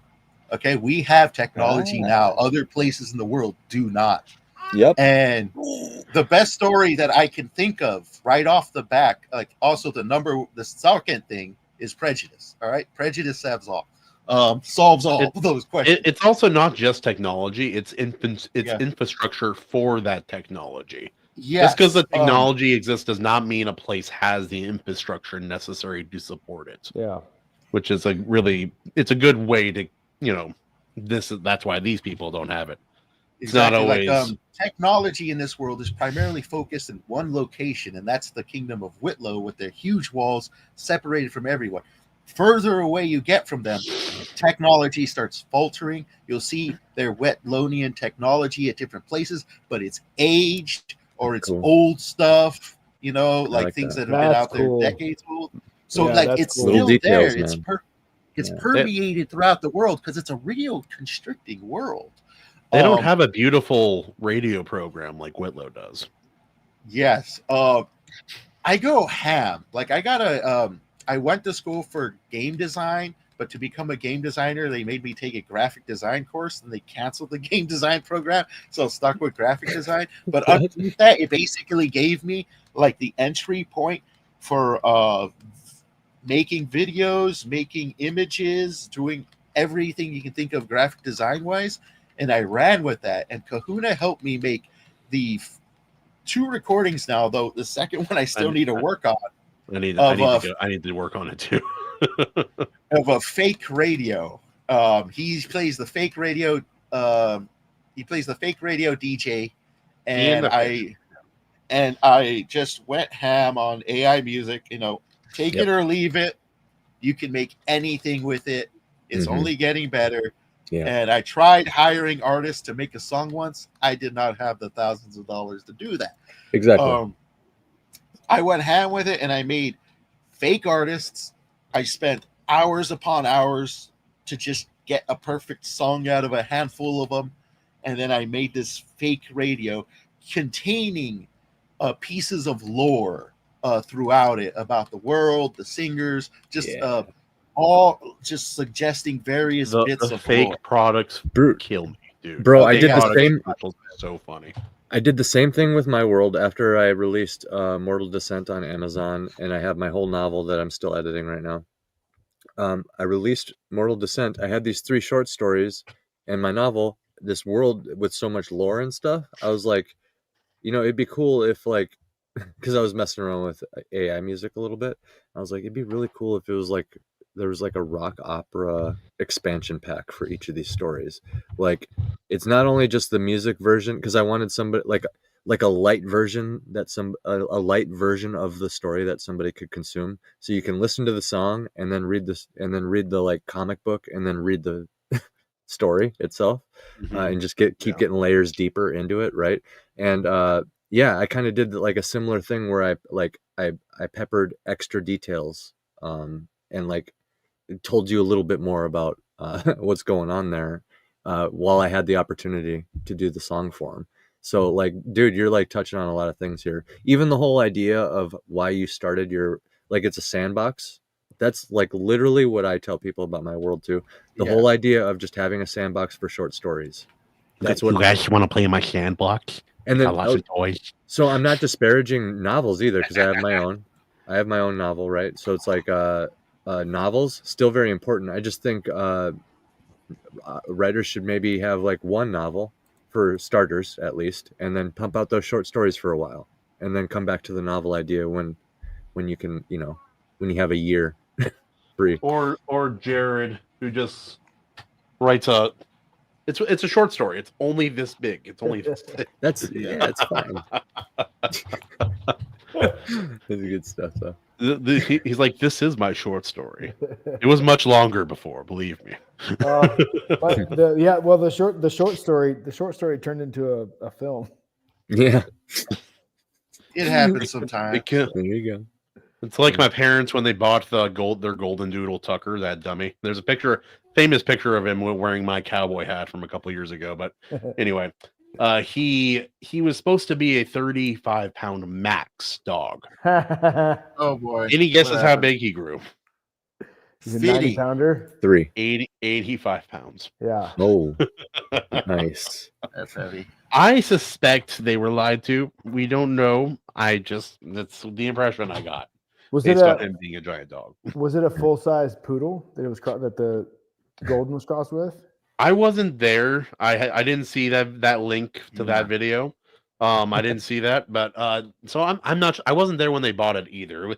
It's kind of a weird thing. Like a family dog died, like that we'd had for like 17 years, and then the same day, she and my sister went to get another dog, and I just happened to be at the house that day. I was like, me and my dad felt weird about it. We're like, this is a cute puppy, but man, like Tally died like today. Yeah, that's rough, man. That's really rough, soon. Man. That's really that's soon. A chick move, bro. They always try to replace It's a chick move. So anyway, here's the new dog. Lost their dog, go out and find a new one. Lost a husband, go out and find a new one. Lost a boyfriend, like, go out and find a new one. Yeah, it's like at least babe, a good woman that dog is saved my courteous life. enough to wait for the death. Yeah. It's like he's not. Can you imagine? Well, you're on your way out, honey. So I got the new upgraded model. I'm just getting ready. What? It's fine. But more on the world building, that separation thing. A lot of that could have to do with regional stuff too. I'm repeatedly captured by this idea of like a few pinholes of light shining in the darkness, and then those are just where the light is. Oh yeah, it's just like captured my imagination pretty big. And with like the abyssal creatures, oh my god, dude, it's like it's a very diverse world. They're surrounded by black. Yeah, at the border. Where's the video game? Oh, wouldn't that be nice? Yeah, I'd love to play. Like Gears of War, Lovecraftian, like just that would be a dope video, like an open world game. Yeah, go between cultures like that. Like different chapters where you play as different characters. And, like imagine like a chapter where you're Glimmerleaf, which is a little that's the fantasy stuff. Yeah, that's the fantasy stuff. But like it's also like shit. Like Glimmerleaf is also tiny, like literally riding a mouse like as a steed. And so cool. Like there'd be different games, different perspectives. That would be neat. Yeah. Dude. Oh yeah, dude. Yeah, that was my gnome story. What we're saying, James, is you have a terrible idea here. You should just abandon it. In fact, you can just give it over to us. We'll take it from here. Right. No, I'm just kidding. It's a good idea. We will trade you these valuable blankets and small metal trinkets. Blankets and beads.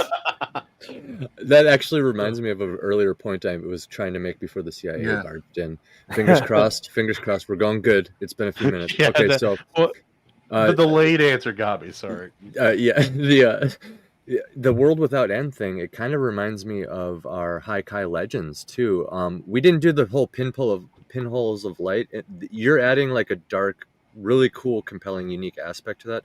Ours is more like unexplained, like a little bit like more whimsy, like as much as most modern stories are over-explained, ours is under. Yes, it's just like it's endless. It's not explained. You just travel. In fact, we have full stories where us not explaining it is very important to the plot. Probably barely even going to be a map, if I'm honest. It's like ever. So I get that, right? Maybe regional maps at best. Yeah, and it's just fun, right? The whole idea, like in ours, you can fly or walk so far that you like you'll pass Middle Earth and you'll get to New York City and wind up in Blade Runner or something, Harry Potter over there, and shit.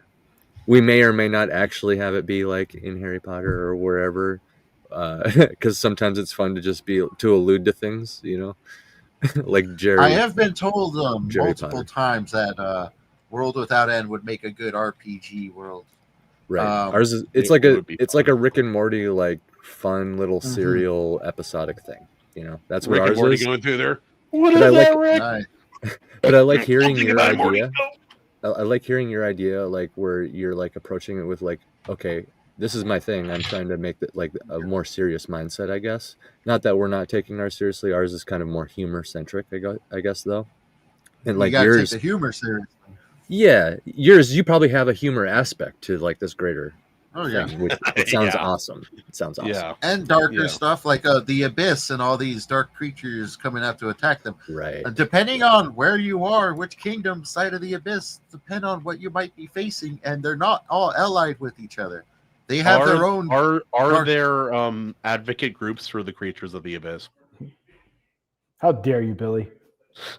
Advocate groups. For the Bill, you're the biggest nerd of all, but you're something much, much worse than that. A hypocrite. I'm curious. You're a Snyder fan, Bill, and I can't abide that. I know. Yeah. You weren't here for that, Chrisman. You weren't here, but Bill. We didn't even go in on it yet, but exposed. I am shocked, and appalled, and hurt. Now we all have to be now all of our shots have to be like Zack Snyder films, just like very like blown out, no colors, just like serious. There's a fan going somewhere for my hair, just like. We're gonna have to have a Snyder cut of the intro. Right. Snuggle. Wait, did you say a struggle snuggle intro? Is that what you said? Yes, that's what I said. Now Really blue. It's gonna be that's slow-mo. definitely what I said. There'll be a bunch of shots of wheat floating through the air. Yep. This will be short. Babes. Neither of us will probably enjoy it. Babes and chicks and dudes everywhere, and more dudes and chicks. Also, blue naked people for some High reason. contrast, of course. Blue Huge dongs waving. Yeah. All right, I'm out. I'm out. Yep. How did we see you, Snyder? Yeah. Bill was all about it though. Can we have Michael Bay do a Superman movie next? Explosions. Yes. Actually, I weirdly feel like Michael Bay could do a decent Superman film, but that's America. Weren't right? they were on the verge. I'm pretty sure they were going to make a Transformers meets G.I. Joe movie. I heard they might do that. I live my life in slow-mo. Based. No, I'm actually, I'm a Snyder fan too. I just approach him with a hesitant eye because of his track record. Like, I love 300 though, right? And Watchmen was great, and he gets some good ones sometimes. Well, the thing with Snyder is he is good at doing other people's stuff. Yeah. His original stuff sucks. But if you give him something, to do from somebody else, then he's good at it. Then he'll make a lovely divisive film. Yes. Except for 300. Well, 300, I don't know about you guys, really but I remember back in high school, all the lads and the ladies were going to see that in the theaters multiple times. Oh yeah. So it's on my list of movies all people with penises should watch. All men. Yeah. Well, I'm saying like the ladies went too, man. It was crazy. Well, there's a lot of guys with no shirts on, so. Well, yeah, that's kind of what we all. That's for the men, honestly. Can we be honest? No. No, true. Do you guys remember the marketing? Like people, like the rumors coming out before the movies, like, oh yeah, Gerard Butler, he was. Like, we 300-pound deadlifts, and like this was their diet, and like look at this hidden footage. We did 2 or 3 of the hit workouts. Like circuits that they did when I was in wrestling. Exactly. Dude, I was working at Bally Total Fitness in Blue Ash in Cincinnati. Oh geez, dude. When that movie dropped, and like there was a noticeable spike in membership sales when that movie dropped. We can measure that shit. So good for the economy. You can say what you want about Snyder, but there's always 300, man. That's going to be his gem, I think. Yeah. Because I don't know have you guys read the comic? I used to own the comic. No. Yeah, Frank Miller. Great. Frank Miller goes back and forth. I like Frank Miller, but maybe his most famous comic, The Dark Knight Returns, I think is one of the most overrated comics of all time for how popular it is. And I just am my experience with Miller is the isolated short story that is 300, which in comic book format, you can forgive all the inconsistencies with history because it's a comic book. It's clearly not meant to be historical, which people took a lot more literal with the movie, right? A lot of people even say it's like Western propaganda, which I can see to an extent, but at the same time, it is kind of what the comic was doing, and that is kind of what happened. Yeah, it's an adaptation of a graphic novel, not history. Based on a poem, based on a legend. Right. Vaguely based on history. So it's like, yeah, we all know that Leonidas died on like day 1 or 2 or whatever, and then like they were fighting over his body for like the following few days, and then they all died, and there's all that. But like we could also just have him be the last one that dies, and it's really heroic and cool, right? For the cool factor for the comic. And this is coming from the guy who's like all about accuracy, right? There's a, I don't know, especially with like Greek stuff, right? Like there's this flair of like dramatic flair that a lot of these kind of. And it's weird because like with certain Greek things, you like history and myth are so intertwined that it's all like they don't even know for sure. Like there are still people who debate, historians that debate Troy never existed or that was never like a real thing.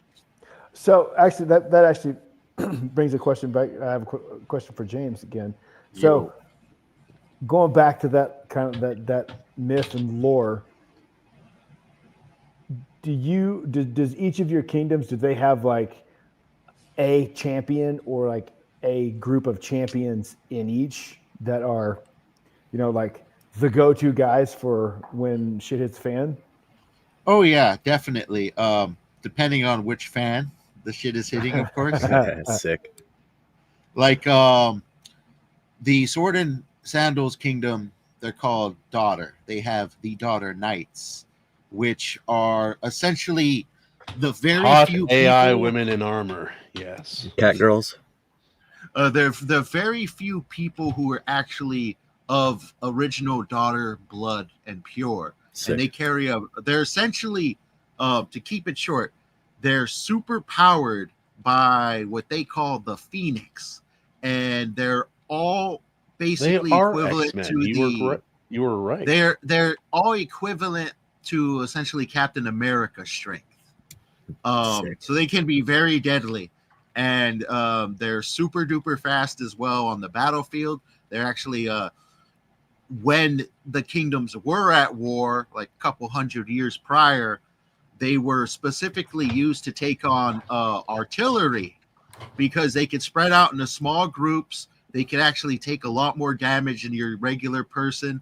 And then because they would have the Phoenix, as well as being really, they're like really into gunpowder. So they have a lot of explosives as well that they're more than happy to use.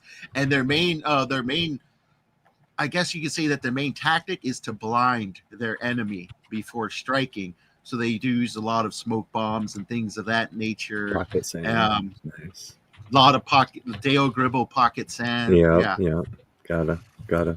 Yeah, so that's their champions. And then you have Dune, who are actually the ones who are based on the X-Men.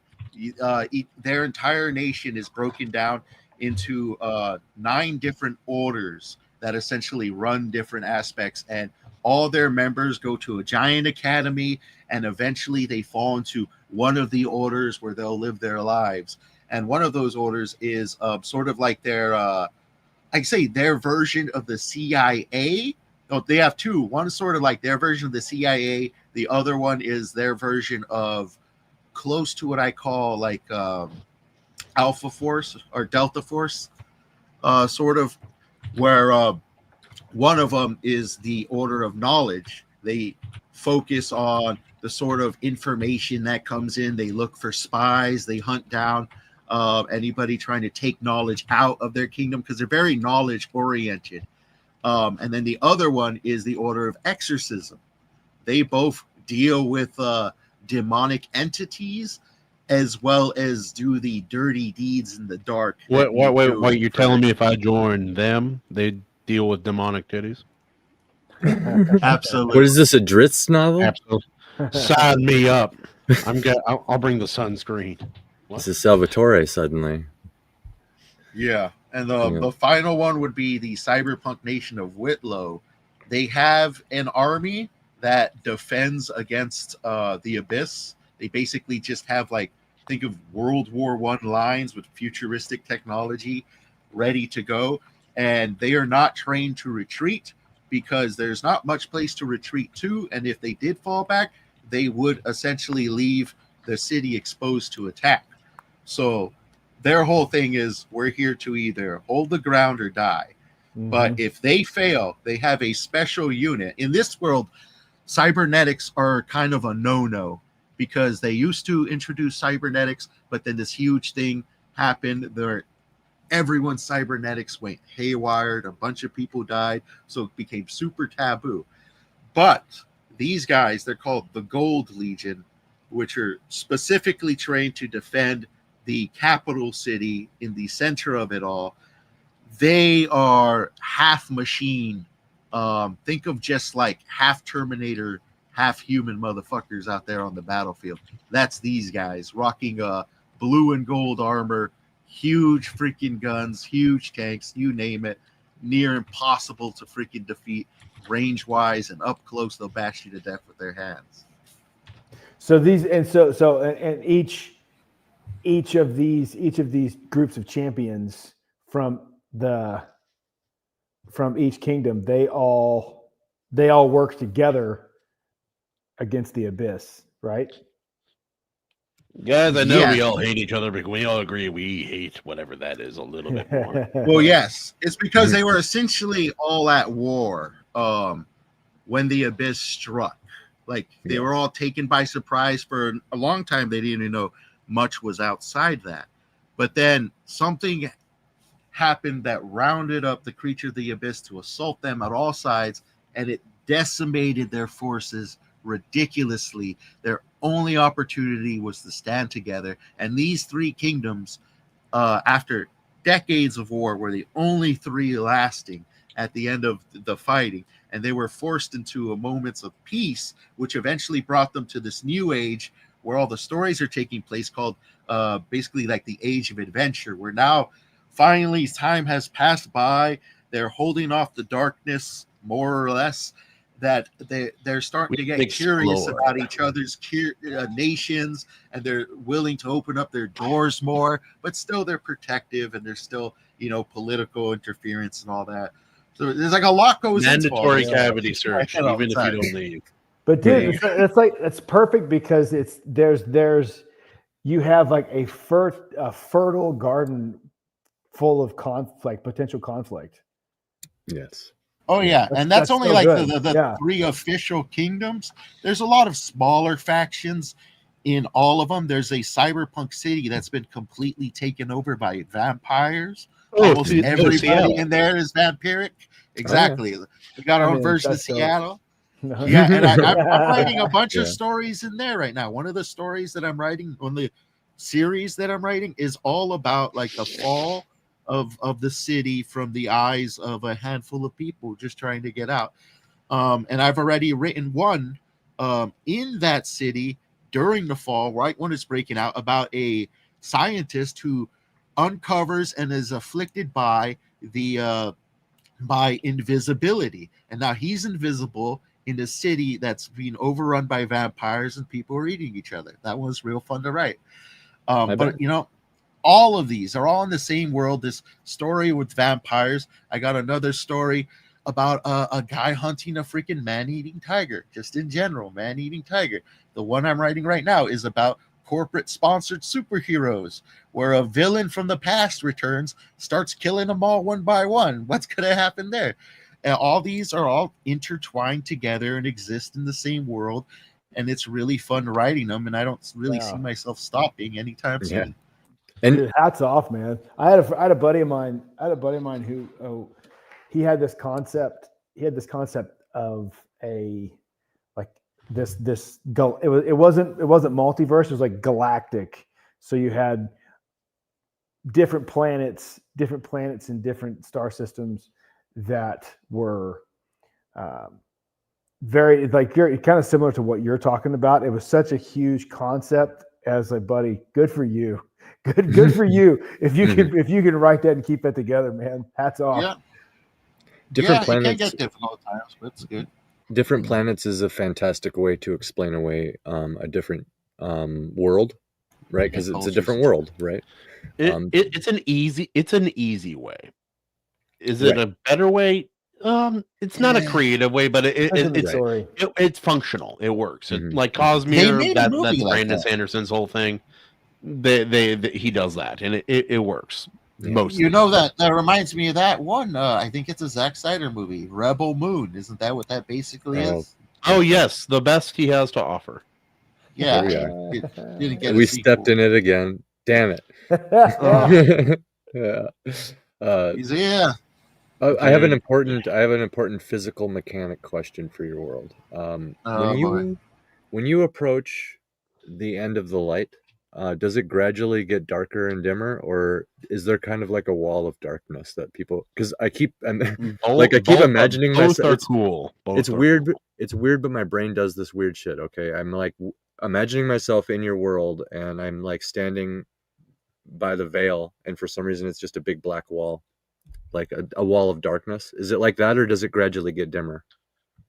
The closer you get to the light, it'll probably blind you more because it just gets bigger and bigger until you pass through it and you enter what my version of space would be, which I thought we're creating a version of space in this weird world. It has to be weird. I mean, like on the ground, like for the characters inhabiting the world. You know how you said there's like a beam of light and it's fixed. Yeah, he and I have talked about it. It's called the Baltimore line. Yeah.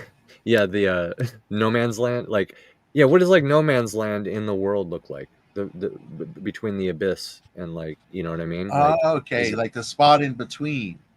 Yeah, like you're standing on the ground, you know, and you know you're looking at it. And then there's the darkness. Or can you not look at it? Does it just get gradually dimmer as you walk further out?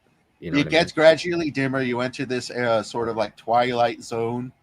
Gotcha. Then you just gets dark, it gets cold, and eventually you can't see. Gotcha.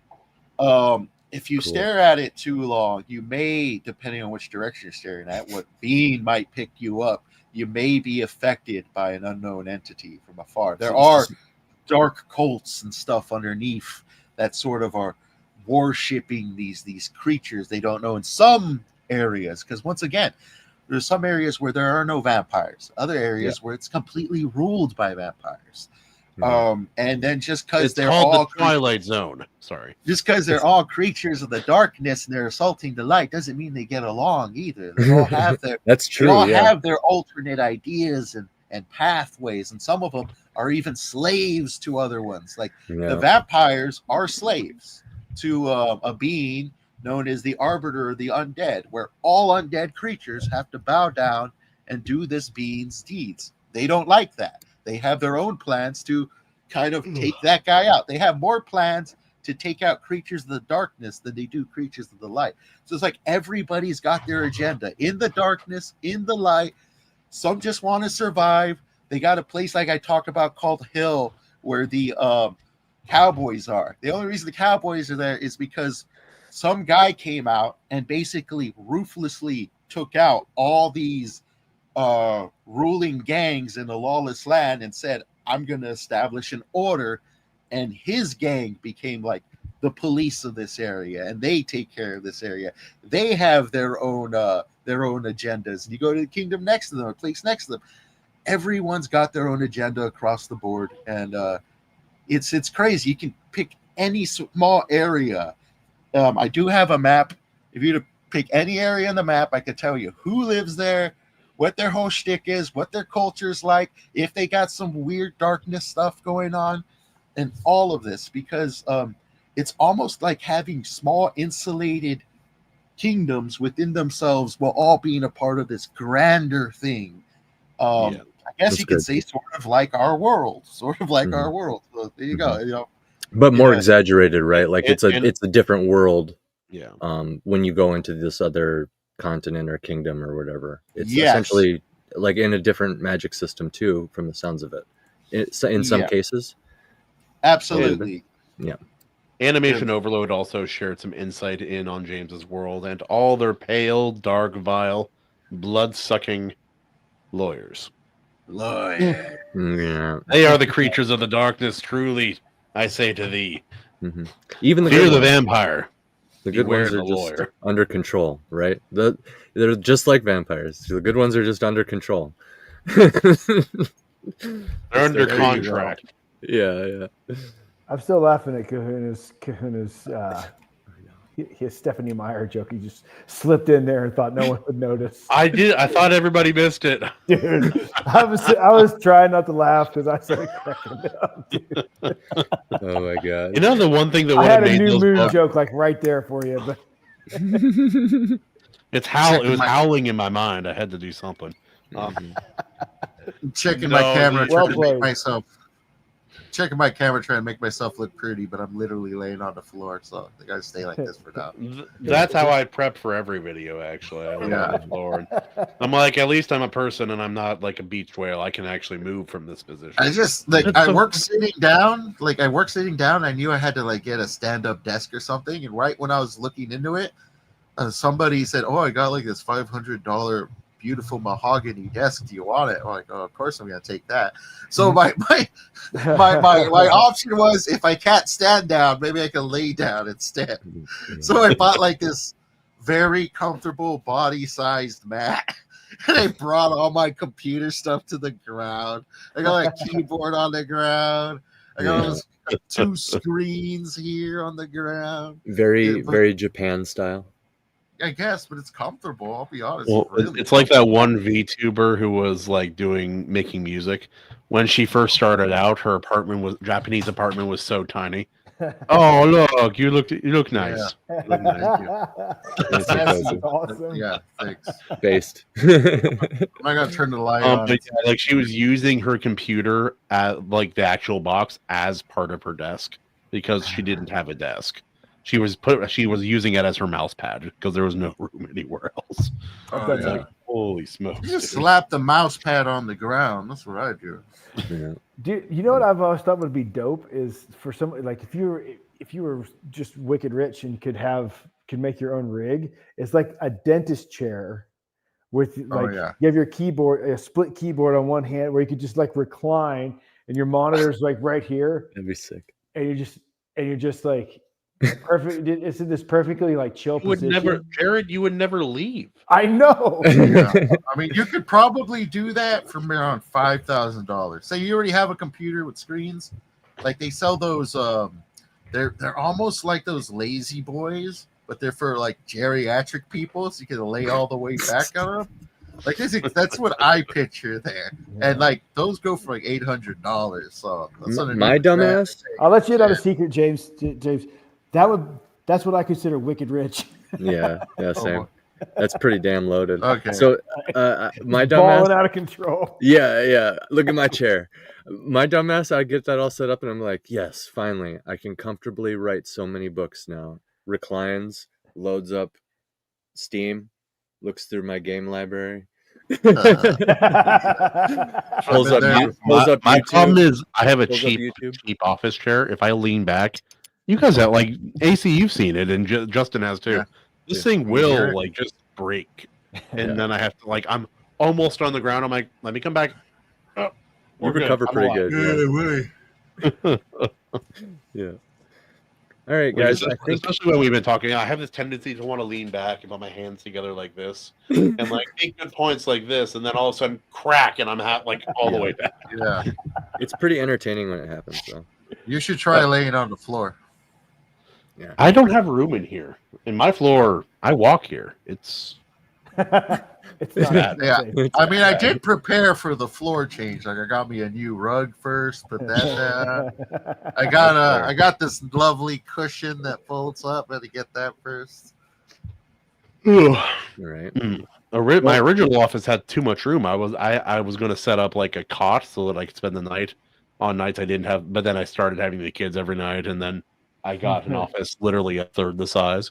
And this is my result. It's fine. It's fine. There you go. Oh. If now in an ideal world, I would buy my grandma's house from her. I would get it all fixed up. I'd get my Starlink out there. I'd sit on that by that rounded table outside on the outdoor porch, listen to the water, and I would set up everything I do there, all streams, all everything. And that's how I would do it. Jungle in the background, waves, sun, the whole thing, dude. And I would be in bliss, physical bliss. That's awesome, dude.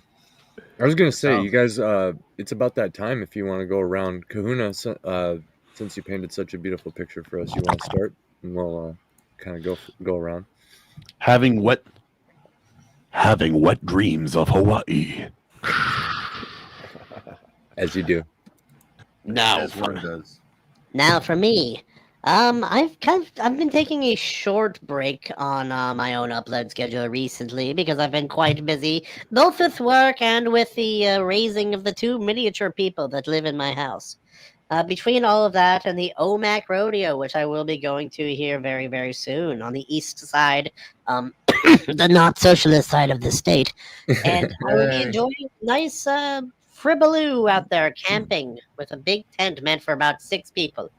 And that's what I'm going to be doing here soon. So, oh yes, I did do a video with the dearly departed Bat Sauce recently. We discussed the new Brandon Sanderson book called Isles of the Ember Dark. I was very misled. I believed that it would be about an island full of hot black women. It was not about that. But a very good book all the same, and we have a nice, good discussion about that on his channel. So do feel free to check that out. Now, James, tell us what's coming up next. Tell us. Okay. Well, I don't know where to begin. Currently writing my short stories. I guess I begin. So let's throw it out in the air. I'm working on a bunch of short story series. I'm releasing them twice a week, twice a month. If you sign up for my $5 subscription, you'll get it a week early, which is great for you and good for me because it puts money in my pocket. And all the money goes directly back to World Without End to purchase whatever I need. Eventually, I'd love to take all my short stories and turn them into audio plays, radio plays, because I love those things. I've already made one of it. It's pretty good, I like to think. You were going to say something? Oh, was that the one Maji voiced in? Oh, yeah, Glimmerleaf. That one I made. That's already released. I've released another one, so I guess I got 2 of them out now. But just follow me at worldwithoutendlore.substack.com if you want crazy lore, if you want good stories. I think they're good. People can leave me feedback. Let me know if they're good. They're crazy good stories. I think they're good stories. Yeah. And I'm continuously expanding. Like I said, I'm a graphic designer, video editor. Eventually, I like to tap into that more for these. But right now, it's literature, but it will expand into more. And it's frequent literature, releasing all the time. And they're nice and short. You can finish them where you're sitting down, taking a dump. It's excellent. So worldwithoutendlore.substack.com. Check it out. Absolutely, check him out. Hey, you heard him. He does great creative work, and he releases regularly. Now, sorry. Anyway, Jared, my friend, can you share any progress with us? I know everybody's still working through your book, and your painting was coming along great last I checked. Yep. I've just looking at this the summer fall schedule. I've reprioritized. Oh no, they want him silenced. Jared, come back. Hi. Oh, he's back. He's back. We good. No, so like your reaction. Yes, I'm back. So no, I've had to really work on shift all my focus on finishing the screenplay, and I'm a little concerned because in some of the research I'm having to look up things that's probably going to get me on a list or two. And so that's the bane of every author. Oh, so I'm having to be. I find I have to be very clever with how I'm asking questions in Google. So it's obvious that I'm not like plotting a murder or something. Right. Because how do I get rid of my illicit search history on the internet? You type So, but with that, like I just finished writing I'm almost halfway through the movie, and it's the second body. They just found the second body, and it was gruesome, and I think it was awesome. So like I'm very happy with how it's coming out. But that's my focus right now, because my cinematographer gets back in September, and we're trying to do a trailer in like end of September, early a October. little teaser, a little Yeah, something. yeah. If you have need of a dead body, I already smell. I'm available. No, available. I'm a very good dead body. I lay there most of the time anyway. My God, that's awesome. It's fun. Animation says watch true crime stuff, and there's podcasts too. No. AC, let's be truthful. He said specifically he watches a lot of true crime. What is your world? What is your world, Animation? Are you a cop, or are you on the other side of the law? It's a dangerous life. Yeah. He's like, I watch a lot of true crime, mostly because I commit a lot of true things that would be considered true crime. I'm a violent criminal. I never told you guys before, but yes, of course. Yeah. I spent like most of after I got the film in the distribution chain. Yeah. When I switched over to probably, I don't know, 4 straight months of if I was watching something by myself, I was watching something true crime. I did a lot recently for no reason, just because I enjoy it. I literally work for somebody who does true crime, and I'm their video editor, so I'm pretty thick of it. I'm thinking it all the damn time. True crime and conspiracy. I'm almost to the point where that's a troublesome combination. I'm sorry. Oh yeah. You're going to feel like you're at work when you watch this movie. That's fine. It's as long as I'm not editing a video, I'll be fine. He's like, I didn't have to do it. On the plus side, you got a steady stream of fuel for a lot of stories set in your world, for sure. With that, yeah, definitely. Bill says, AC, my mom and brother, the inspiration for the character, both just told me straight faced that Spartan's hair looks like roses. I asked what they thought of your work. Oh. Yeah, that's nice. His hair looks like roses. Okay. Also, if you are an indie, because you said trailer, if you're an indie and you produce books and stuff, I do make free trailers for indies because, like I said, video editor. So if you need one of those, I can make you a nice 30-second trailer for your indie book, whatever. I think I did like maybe 3 this year. You reach out, people. Oh, yeah, man, that's you awesome. heard it. You heard it here. And most indies are poor. I'm decent at voiceover. In a world where true crime is only produced by real criminals. Jared Crispin presents. Yep. I also like your orc voice. He's good. Lower back. No. Whoa. It's been a while since I tried that. Yeah. Get those vocal cords going. Do it.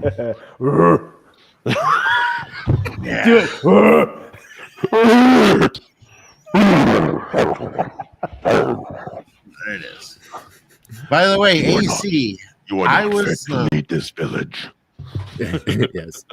I'm AC. I believe you replied to me in your Discord some weeks ago. I was the guy that picked up a copy and started watching Twin Peaks. Oh, okay. Yeah, Twin Peaks is so good. Pretty good. No, the other one. Oh, okay. Very production value on both. I'll have to retrace my steps and find you. At first, I was like afraid that Twin Peaks was going to be a little boring because the first episode is not really the best, and it comes off as a traditional sort of whodunit. But then once the other episodes, like the second episodes are picking in, you get to know the various characters, and it starts expanding. It starts to get really good. It's like you're basically watching a show about an entire town, and I really enjoy that aspect. That's so good. Network television works that way. Sometimes, the opening episode is like, we're trying to sell this to somebody, so we produced it, and we hope it's good. Sometimes it's like one of the best episodes of the show. Other times it's like, this is nothing like most of the show, but at least they have the TV show. Yeah. So I'm enjoying the shit out of it. Yeah, the second season is not as good as the first. Yes, but that show is the first season's so good, and then fucking hilarious. Fire Walk with Me. Twin Peaks fire. The I haven't seen that one yet. Fire Walk with Me. That's one of the creepiest sequences. Wow. Is in that, and like it's just peak David Lynch. So good. David Lynch is a boss. Yeah, he's definitely enjoying the show. What was that? What was that? CIA profile or FBI profilers show that he made based on the real life creation of like profiling in police work? Did he make? I know there's a show about it, but did he? Hail Chieftain! So did I really tell you to do an orc voice and then the orc chieftain showed up? Did you summon him? He heard he's like, I heard the call. You got to do it again now. Read it in orc voice. You were not fit to lead this village.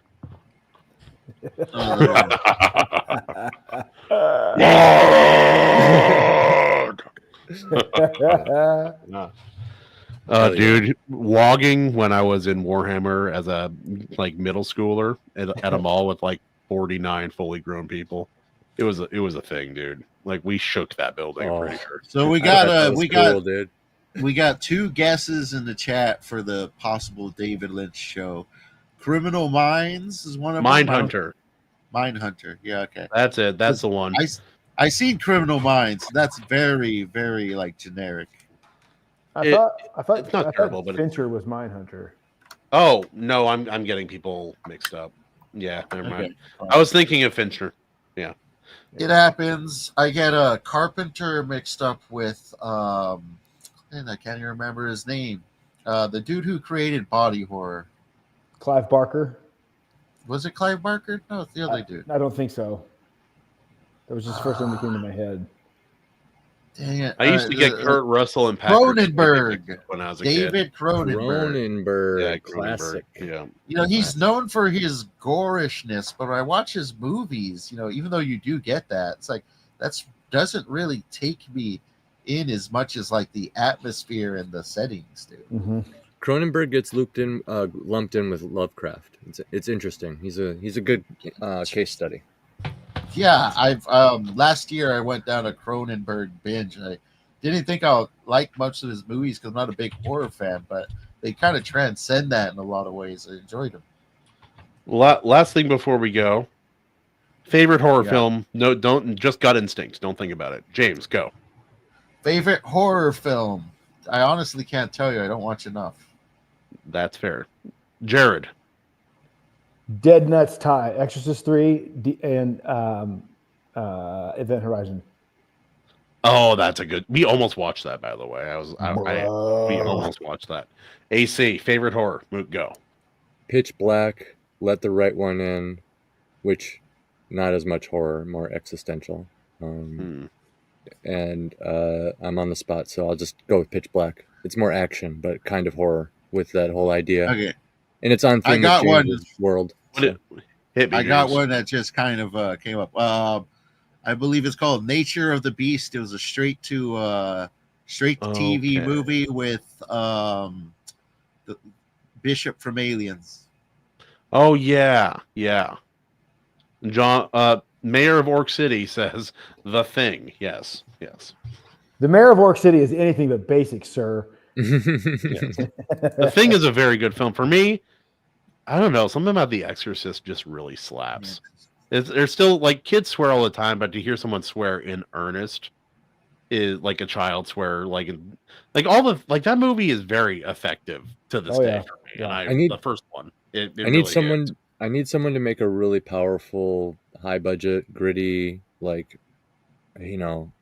deep one, Lovecraftian deep one movie where it just touches on all the accurate lore points, but it's horror. I would get behind that. You can get people that look like that if you just go to the right places in West Virginia, or just watch The Hills Have Eyes, I suppose. Dude, Shadow over Innsmouth though, like someone should do that one. That is still one of the creepiest stories I've ever read. That's what I'm saying, dog. Someone should do that really well. So, like one that would be easier to do, I think, is the Dunwich Horror, and I don't know if also good. Actually, no, they did it in the 70s, didn't they? Yeah, I'm gonna be honest. I like Lovecraft tone and lore. I've never actually came across a Lovecraft story I really dug. Understandable. Yeah. He has a certain style. I like the lore though. Like I find myself like I almost don't like Lovecraft, but I like the lore to the point where like I'll find myself binge watching lore videos and stuff. I too would love to see some of that really come to life, which would be difficult, but frankly, I think the only ones who might be able to pull it off is the Asians in some form of animation. Just because I think at this point they're the only ones that have like this reverence for lore. Like most people would throw that right out the damn window for their idea of it. I think Guillermo del Toro could do Shadow over Innsmouth, and it would. He was supposed to do mind blowing. He was supposed to do a In the Mouth of Madness one. He was supposed to do In the Mouth of Madness. I think there's like some footage out there, at least one or two scenes of like somebody getting attacked by one of the creatures and shit. Since you bring that up, I'm gonna end the show with that clip. We have a Mouth of Madness movie. Oh, you got that one? I made an edit. Kane. Yes. Do you know? Yes, Sutter Kane, bro. So you'll get a little taste of Lovecraftian dialogue here at the end, which maybe the movie will win you over a little bit. It's not verbatim Lovecraft, but they're trying to Which emulate. one? Which movie? In the Mouth of Madness. Mouth of Madness, yeah. Okay, that one. The Sam Neill one. Yeah. And Sutter Kane. I seen In the Mouth of Madness. I actually on one of my YouTube channels, I just upload AI music for fucking movies that I like. I just make metal music for movies. Don't you get a ton of views on that channel too? Some of them I do. I made one Power Rangers song for the original Power Rangers movie back in the day. Shit gets 500 views every 2 days. Top video. Got over 200,000 views, but it's marked for kids, so I barely get any change from that whatsoever. Mm-hmm. But it's still nice to know somewhere out there there's a kid who this is his favorite song and he's listening to it. But I made during last October, I made a bunch of horror songs. One of them was for The Mouth of Madness, and the song's called "Do You Read Sutter Kane?" I'll send it your way after this. I only make shit that I like, and if I don't like the songs themselves, I won't upload them. I enjoy that one. John Douglas with book quote his quote of the night. It's like the best horror book was the Communist Manifesto. Probably. Yeah, that was a good answer. The Frankenstein book freaked me the hell out. That's probably one of my favorite horror books. Oh, Frankenstein. That's one of my favorite books of all time. Yeah, it's just that like. I don't know what to call it. That like social horror it carries with it, and the way it has this weird detached but also personal way that it's written. And I know it's been edited. I know there's been different editions, but it was like her first book. Yeah, which is it's damn good. We lost it's damn good. Spicy. You know what's cool? What one thing about that book, and let me run this by you guys, because I've sometimes, at least for my taste, I feel like some of the most effective horror, not all, but some of the most effective horror, there's an element of melancholy or sadness to it. Yeah. And something like preemptive, it's something equivalent to like preemptive regret. Yeah, and like hit you. Despair. And I always got that with Frankenstein. Like there's a sadness in that hits you. It was a tragedy of his own making. Yeah. What makes it good is because like you could picture it. It's a human being in pain. Yeah. Through a lack of acceptance. But should it exist? Kind of not. That's the conclusion. Right? I mean, the book is like, for anyone who hasn't read it, like just because it's a classic, don't sleep on Frankenstein. That book is. It's like, do the Audible version if you can't read, man. Like the Audible version, right. They got this English guy. He does a great job. It is a tremendous read, and it makes me and that book made me hate every on-screen depiction of Frankenstein. Yeah, Frankenstein's monster, because they've never done it right. I'm anxious to see Del Toro's. I hope he doesn't mess it up. There's still a lot of rife possibility with a lot of these legendary things that people could tap into and do it right. Look at Nosferatu. That's a really good example. That movie was really good, and now nobody can really touch it because that was really good. Same with Dune. Nobody can really touch it. There's Dune. There it is. So, and there's a lot of things. I have brain rot. When Dune 2 came out, there was this skit. I think it was this old guy. It's like, oh, have you seen Dune? What do you think of Dune 2? He's like, Dune 2? Like, what do you mean? Like doing 2 chicks at the same time? Every time I hear Dune now, I think of that stupid skit. Dune 2 chicks. Oh my god. All right. On that note, on good dialogue, we'll end it. We're gonna end it on the note, Dune 2 chicks at the same time. Yep. And it'll be I'll tell you what I'll do with $1 million. It'll be juxtaposed with the Lovecraftian narrative. So, Kahuna, why don't you go ahead and woo us out? I'll down us here. Aye, aye, Captain. It has been the Iron Seas. Join us as we sail through the seas of fate. Join us, become a seaman, join our Discord, and meet us again here, 6:30 PST, the Lord's time, next Tuesday and every Tuesday from here on out. Thank you for joining us. Thank you, James. Thank you, my co-host. And I'll see you next time. Woo!